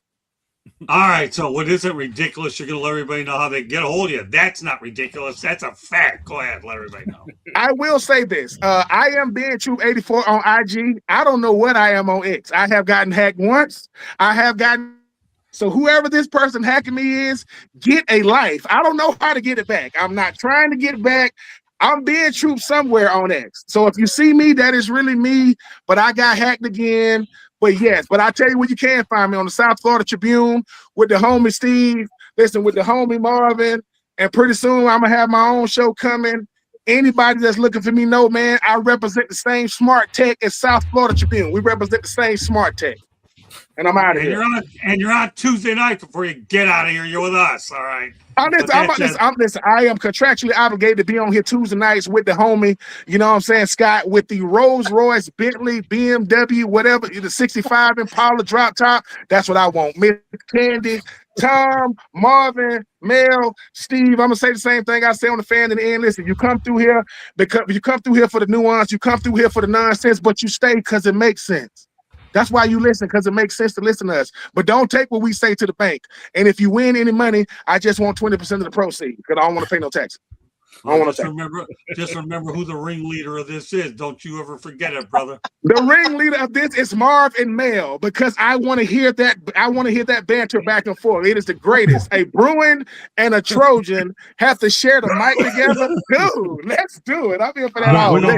We're gonna find a dog for you. We're gonna find you. No, don't do that. Don't do that. Listen. I already got a puppy. I don't need to talk to one. I don't want to talk to no puppies. You gotta give him a baby gator. Hey, Marvin, just remember. Okay. Don't forget me, brother. Or not you, Scott. Marvin. Scott, you already know you the man, man. I appreciate you. I appreciate you letting me be a part of this squad, man. I think sometimes as a former player, what can replace the locker room is hard to replace the locker room. This is very, very close, if not better, man. So I know I speak for Marv and Mel when I say we don't miss the game. We miss the teammates, man. I appreciate you. Team to be a part of, and I'm gonna give you all I got, sir. Most. Yeah, that's what you missed the most. And I don't need totally the prompts, but remember one thing, brother. I intend to go out to one of you guys because you're loyal to the firm, and you're a major reason why we hit that million plateau that we're proud of, and you guys are a big part of what we've done. We're proud. I don't know what the number is now, Steven, but everybody on this group has contributed mightily there. All right, 2 minutes past your time, but you made it the distance. Proud of you, Ben. All I have to tell you is Merry Christmas to you and your family. Merry Christmas to all y'all, man. Have a happy New Year, man. I'm gonna miss y'all. All right, And Ben. Be and good, we'll brother. see you next. Hey, Safe. listen, All right. Ben. Be We'll safe, my brother. see you next Tuesday night, man. Ben, we will Yes, do sir. this next Tuesday night. All right. Now we're down to 6. All right. 1,014,000. Huh? 1,014,000. Is that what it was? Okay, that's what I thought. That. All right, so let's get back to the other topic before I had to divert. Okay, and that was the grades. All right, Marvin, go ahead. Yeah. First, listen, shout out to my cousin Earl Kinsey, always being supportive. One of my favorite cousins. Appreciate you watching the show and being a part of it as well. Listen, when Earl go to school? Earl served his country for 20 years. He went to a tech school, and I couldn't tell you which one it is. Smart with guy. that, but he's a Trojan at heart. With that said, listen, when the New York Football Jets hired Aaron Glenn, nobody was happier than me. Former great player in the NFL, was a great New York Jet, Pro Bowl New York Jet, great player out of A&M, and he was outstanding. Okay, so to say that this has been disappointing is being kind. Aaron Glenn allowed Aaron Rodgers to walk out the door. Aaron Rodgers is taking the Steelers to the top of the division and into the playoffs, okay? Aaron Glenn chose to have Justin Fields be our quarterback. Justin Fields will never in his life have a chance to be a starting quarterback again, all right? Aaron Glenn he inherited a roster that was supposed to be a playoff contender. We're looking at possibly the number 1 draft pick, which means we're not going to the playoffs. We're on the opposite end of that, if you understand how the draft works, all right? Aaron Glenn got a roster that had a Pro Bowl corner, Sauce Gardner, Pro Bowl D lineman, Quentin Williams. They're not on a team anymore, okay? Aaron Glenn was a defensive guy. Our defense is trash, and they fired the defensive coordinator. If Aaron Glenn hasn't earned an F this year, I don't know what an F looks like. Right. Now, if we draft this kid out of Indiana, and he's lightning in the bottle, or we can get Joe Burrow in a trade or something like that, then it looks different. Ben is right. You can't really judge the coach until you get the quarterback. But the coach chose to not have Aaron Rodgers at quarterback, and he chose to have Justin Fields at quarterback. He's a defensive specialist. Our defense sucks. I don't. If all the names you listed and all the grades you listed, the only thing I'm hearing is that's a D. If that's a D, I'm afraid of what an F is, and I really mean it. Right. Okay? So that's my take on that. In regards to Ben Johnson, on the other hand of that, is doing amazing. An A-. If that's not the Bears about to win the division, they're going to the playoffs. All you hear are all these pundits and experts saying how great Caleb is looking. They wasn't saying that last year and the year before. But this kid's playing efficient football. There were touchdown winning passes to DJ Moore. So listen, Ben Johnson to me right now is an A, and my man Glenn, who I pray for, is an F. Period. Point blank. Okay. All right, Tommy. What are your thoughts on the list? Yeah, I'll say Ben Johnson deserves an A+. I don't understand that. And Caleb Williams would agree too. He saved Caleb Williams' career. If he had to spend another year getting beat up by under the former coach or under a new coach that didn't do the job Ben Johnson did. I also give Brian Schottmeyer high grades for the same reason Steve did, that he's got to deal with Jerry Jones. His father, Marty Schottenheimer, is one of the great underrated coaches in NFL history, simply because he didn't win a Super Bowl or even get to one. He had a lot of heartbreak there. Brian Schottenheimer has exceeded my expectations. The other guys I'll skip over. I'll say this. The con man in chief gave himself an AAA. I'll give Pete Carroll an F. I'll give Pete Carroll an F for hiring Chip Kelly. Right. And I'll give Mark Davis an F for hiring Pete Carroll. Okay, fair enough. All right, Mel, give the last. I'll give my opinion on the list in a moment, but go ahead, Mel. We have other topics I want to get to as well. Yeah, well, Aaron Glenn, that's the one that kind of surprised me. Somebody's showing a little grace there. Look, I'm happy that Aaron got the opportunity to get the head coaching job. I believe he has the same opportunity to fail or succeed. It's just as anybody else. But I never really saw what everybody else saw in him when he was at Detroit as a defensive coordinator. If you look at their defense, Yeah, I mean, look, Marv, I've been looking at it for the last 3 or 4 years, and their defense has just been okay. It hasn't been lights out. It hasn't been great. It's been okay. They've been opportunistic, but they've also been the beneficiary of a very good offense and being able to play one-dimensional on the defensive side of the ball. When they jump out to a lead early on teams only have one choice. They got to throw the football, and that's kind of plays into Detroit's strengths.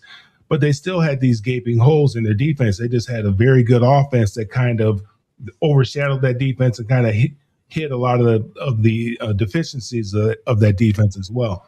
So I was very shocked, to be honest with you, when Aaron Glenn was had been given the head coaching job. Was awarded the head coaching job, and not because he deserves to have that opportunity, because other people who I feel weren't very qualified for head coaching jobs got that opportunity. He made the decision to get rid of Aaron Rodgers. He said his general manager did it, the owner, whatever the case may be. He was a part of that conversation, and he had to sign off on it. He made that decision to get rid of Aaron Rodgers and to rest his hat in his future on or hitch his wagon to Justin Fields. That has not played out very well. Justin Fields is, he has not been good in all the stops. Everywhere he's been, he has not been that great. He has not been that dynamic. So I would definitely give him an F. Ben Johnson has to get an A. I don't understand how he gets an A-. I don't know who was grading that. I would Kellen Moore at the Saints. That was a tough job, man. Would they give him a C-? Yeah, I'm going over that right now. Actually, I mean, they gave him a C. Actually, they gave him a C. See, I think that's fair. That's a tough job. I think that's fair.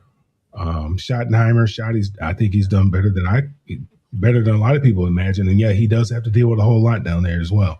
The biggest thing he's got to deal with is Jerry and his ego and his whims and all that other kind of stuff. So I mean that he's done a heck of a job, and that offense has looked dynamic. I mean, you look at what Dak has been able to do this year. That offense has been dynamic. Defense hasn't been all that great, but they've been good enough. But unfortunately, they're not going anywhere, just like Detroit's not going anywhere. Other grades, I think, are pretty fair. All right, so can you give us a short station break at the very end of the broadcast? It's actually, you don't have to do it now. I want to get to a few other topics. As far as the grades are concerned, Carroll, without a doubt, gets an F. Liam Cohen, I think, does deserve an A, to be honest with you, because he's led this team to a divisional title. Keep in mind, the only reason why he landed there is because Sean Todd got rid of Trent Baalke. Otherwise, he wasn't even go there in the first place. And then Liam Cohen said, no, Trent, no problem, I'm going. As far as Aaron Glenn, I definitely believe he deserves an F. Ben Johnson deserves an A. Kellen Moore, C is fair. Ryan Schottenheimer, B, any kind of a B is good. Mike Vrabel deserves an A in more ways than one. Obviously, Tennessee Titans should regret letting this guy go. All right, now we're going to go to this other topic that Ben started, and we're going to finish. We'll go back to the Holiday Bowl controversy that the ACC shot down the game to go to Saudi Arabia. So, Stephen, what are your thoughts about this? Stupid. Pace. Okay, fair enough. Candy? I don't see why you would take a bowl and take it out to Saudi Arabia. I don't think a lot of fans would have traveled with them. I just don't see it. I'm glad they turned it down and they kept it here, because that's not the place right now that I would be traveling to. Mel? Yeah, it's just money. I mean, Holiday Bowl, they've been struggling for a while, and in bowl games in particular, like Ben said, there's a bowl game on right now. Nobody's watching it. Nobody cares about these bowl games anymore. Bowl games have lost their importance. So the Holiday Bowl, they're looking for an influx of cash, and if they can get, we know the Saudis, they're willing to pay some money for entertainment, and so if they can get somebody on, if they were able to get somebody on board with taking some kids overseas, they would have done that. They weren't concerned about having people come from over here to go watch it. They weren't concerned about that at all. They just make sure, as long as they got their bag, that's all they're concerned about getting. It didn't have to be any fans in the stands as long as they got their bag. But I'm glad that they didn't, because there's a lot of differences there as far as the culture is concerned. And you got young kids, young 18, 20 to 21-year-old kids with high testosterone. levels, and there's certain things you can do here that you can't do over there. I mean, what happened when UCLA went to China one time, and one of the Ball brothers got in trouble over there messing around doing something. Jello, whatever Leangelo, whatever the one is they call Jello, got in trouble over there shoplifting or something like that. You don't want to get in trouble in a foreign country. That's it's bad enough getting in trouble in a different state. You don't want to get in trouble in a foreign country because laws are different. They can do things different. You might get some lashes. You might have to spend some time in the pokey. It's just you got to get all these different people involved, maybe embassies and heads of states and all that. It's just not. It's not a good situation. So there's plenty of places to play here. Whether they play here or whether they play there, they're going to be irrelevant. People aren't going to watch it anyway. I understand, but they're just trying to make the bowl game relevant. Tommy? Yeah, I was going to say the same thing as Mel. Remember those UCLA players? And then the con man, after they were in jail for a couple of days, the con man in chief took credit for getting them out. If kids got in trouble in Saudi Arabia, they'd be executed. Yeah. The con man in chief would say, well, unfortunate things happen, and kind of like the Washington Post columnist that got cut up. Yeah, no, great point. Marvin? It is inevitable that you will see college football and these bowl games expand out. These are business. This is business, y'all. They're not in it for the football. They're in it for the money. These Saudis want to get into the sports game big. You see what they're doing with boxing. You see what they're doing with UFC. They got big money, and they realize the gold mine that football is. It is in the era of name, image, and likeness. Okay, college football is going to expand, and they're going to blow up, as they have been doing, and it's just a matter of time. The other thing is this: you guys forget. For these bowl games, these sponsors, these bowls, they give players gifts. Okay, can you imagine what the gifts the players are going to get for going to Saudi Arabia?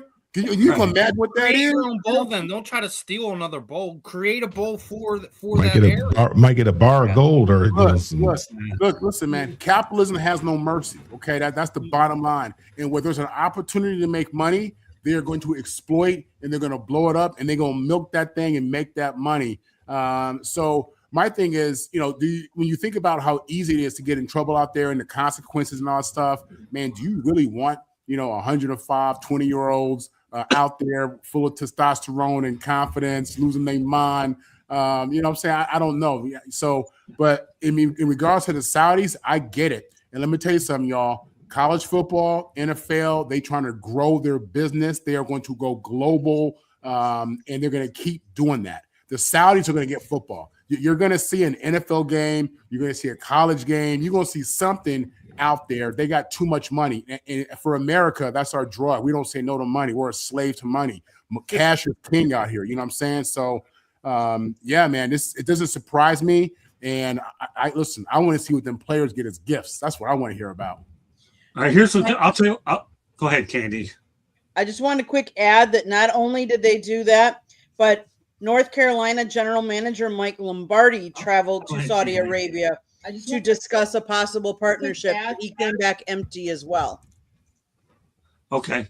Well, here's what's going to happen with that situation. A few other topics I need to get to.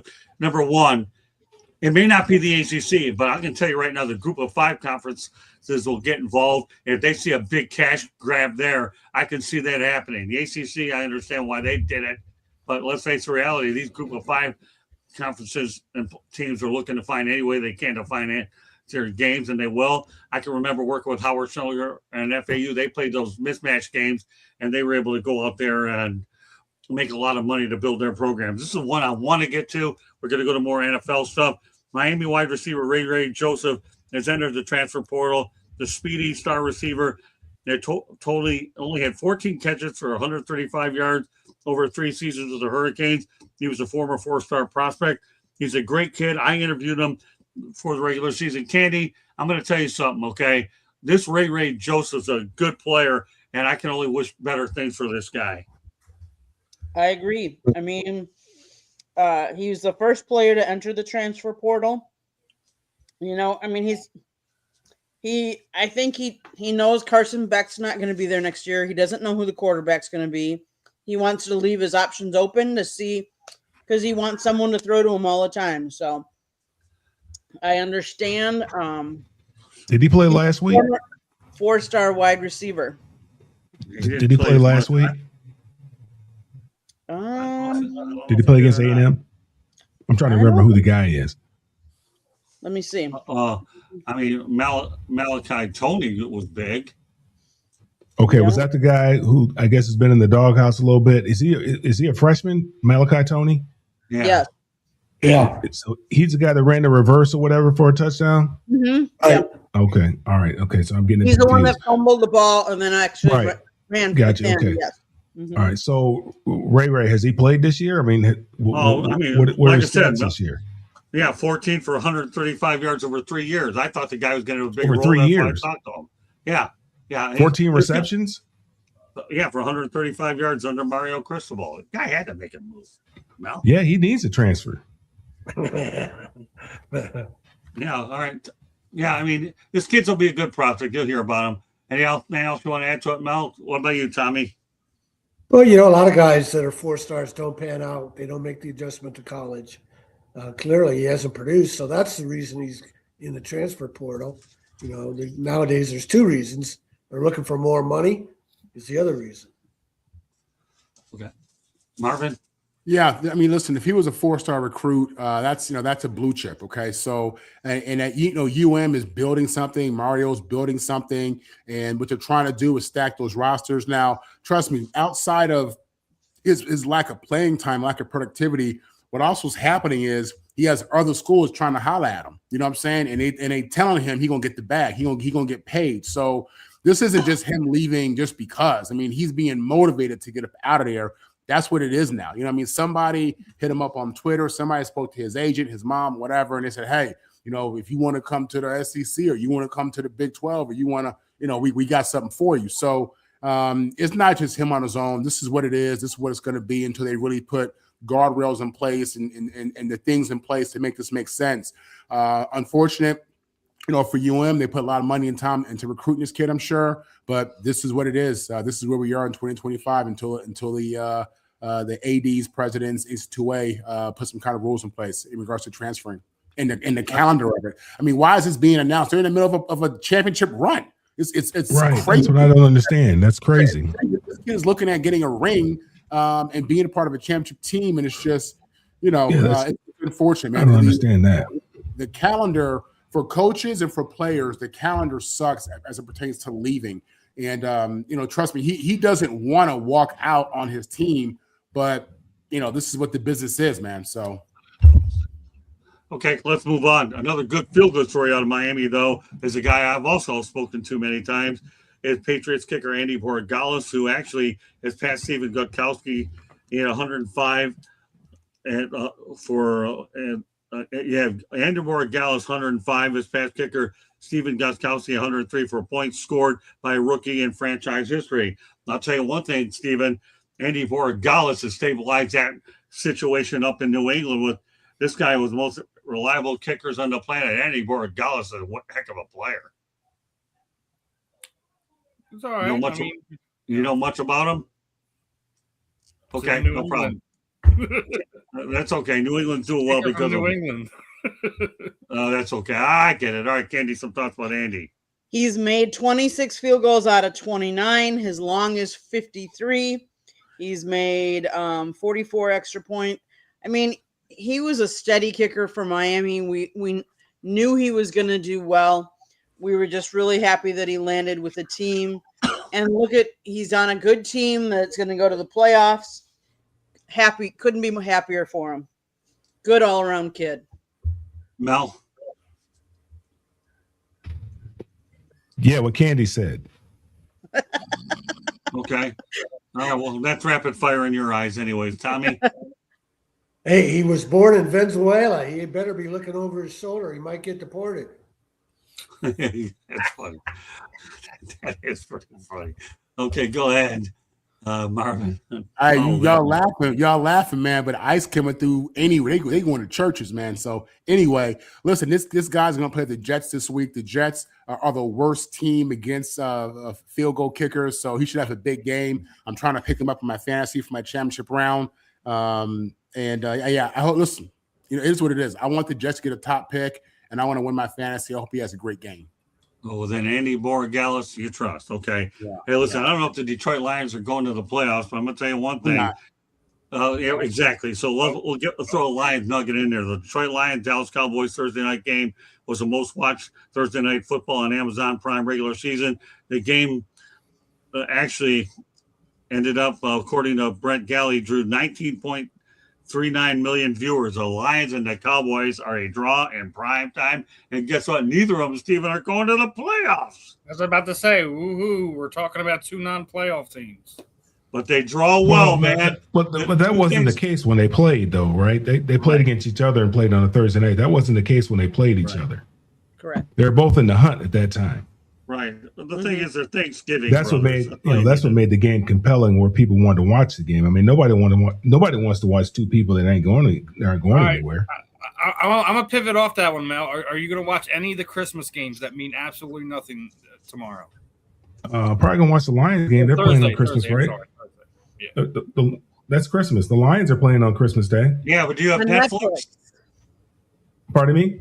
They're playing on Netflix, isn't it? Yeah. Do you have it? I'll probably watch the Lions game. And Dallas is playing too. Who they playing? Dallas is playing who?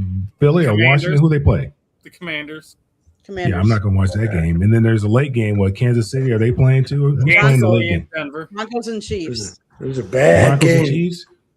Yeah, probably won't watch that game. Or should either. we say Kansas? Should we start calling them Kansas now? Well, yeah, right. Well, they're still Kansas City, Kansas, right? Not yet. Until 30-31. Well, there's Kansas City, Missouri, and there's Kansas City, Kansas. I mean, it just depends on what side of the river you're on, I guess, right?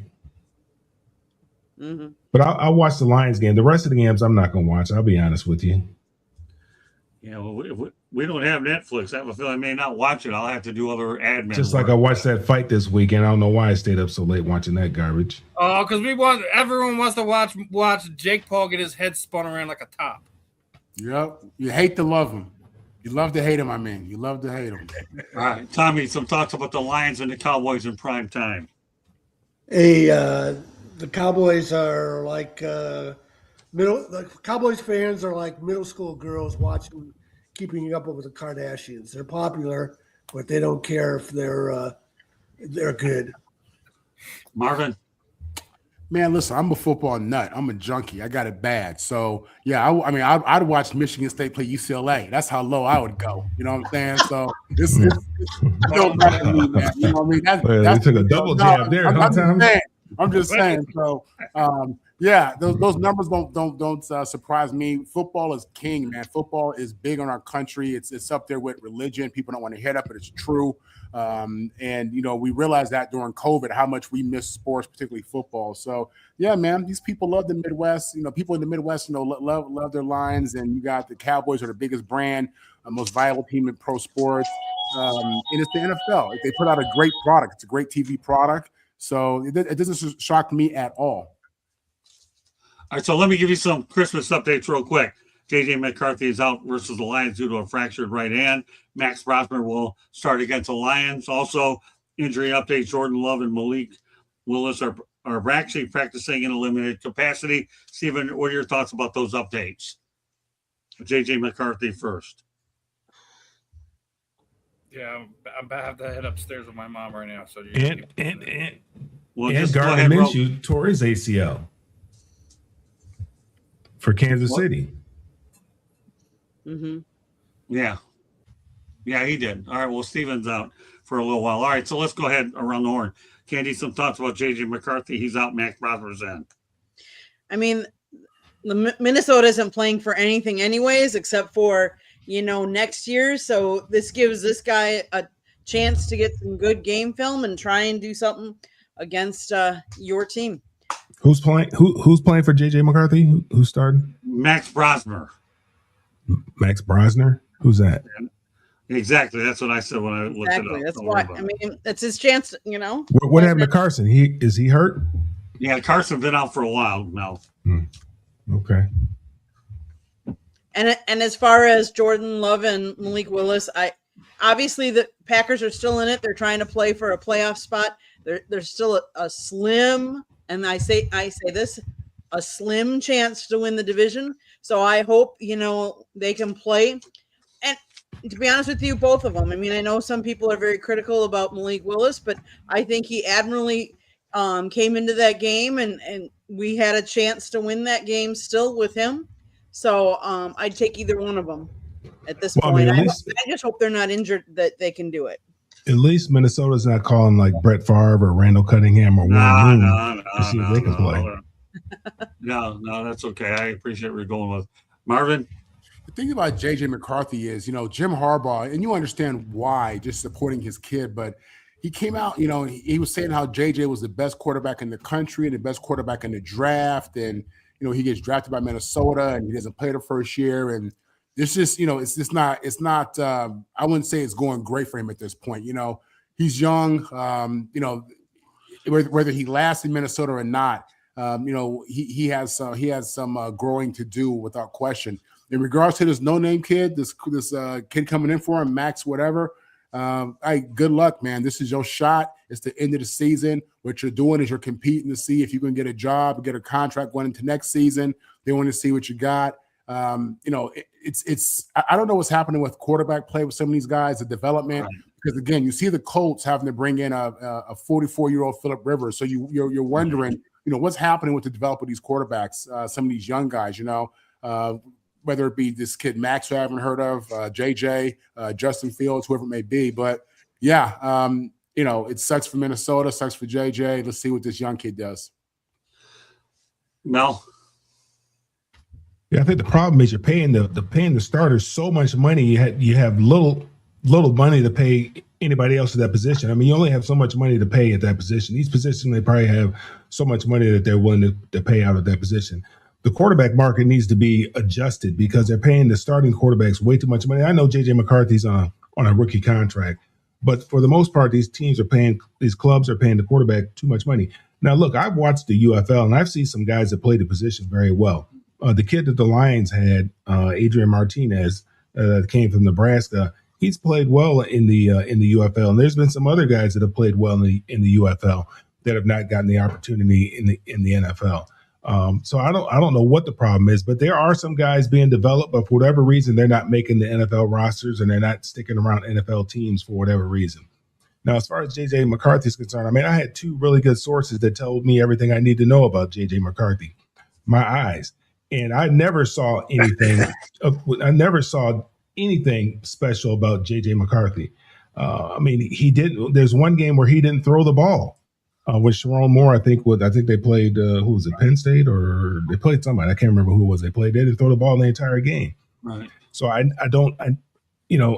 my eyes saw one thing. Now, again, I don't do this professionally. Other people see whatever it is that they want to see. Somehow they saw something that they were enamored with. No different than the kid that they drafted for the Jets drafted a number of years ago that's down there in Miami.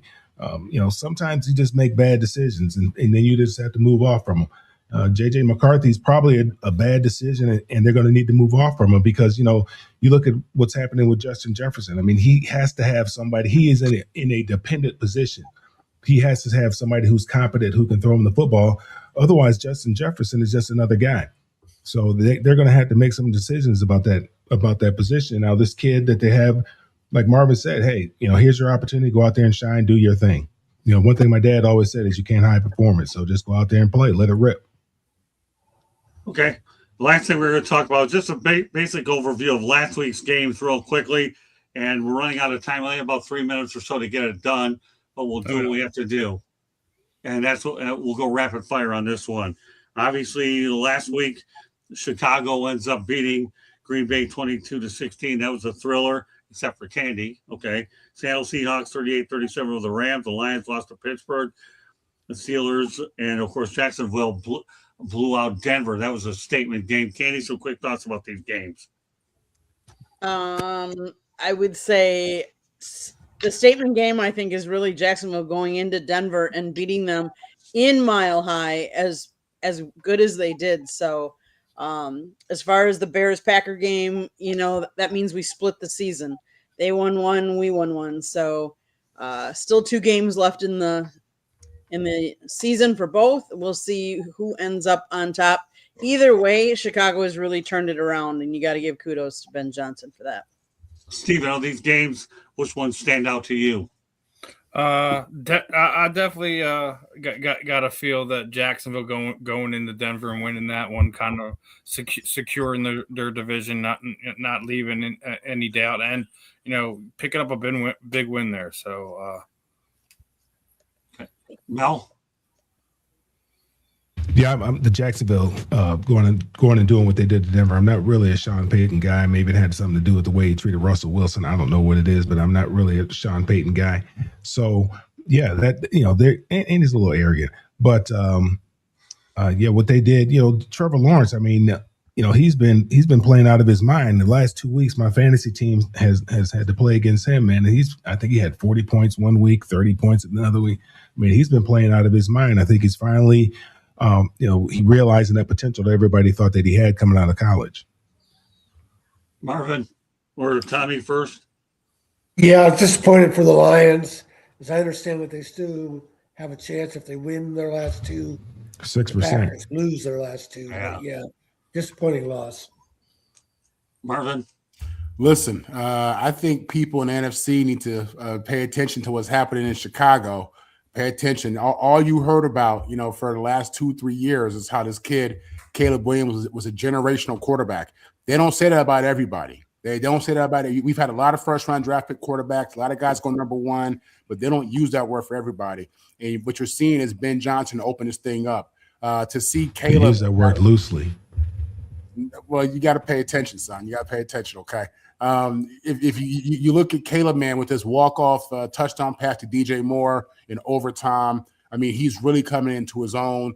And, that game against the Pack, my old Pack, it was special, man. And I think this kid's coming out, and I think people in the NFC should pay attention. I'm just saying. And so it was Chicago, Green Bay. That's the game that I really enjoyed watching and seeing what the Ben Johnson effect is really about as we get into Week 15. It's a real thing. Yeah, I'll say this real quick, and then we're going to talk about a couple topics that we'll be talking about next week. I like what Jacksonville did. Don't sleep on Travis Etienne, the former Clemson Tiger.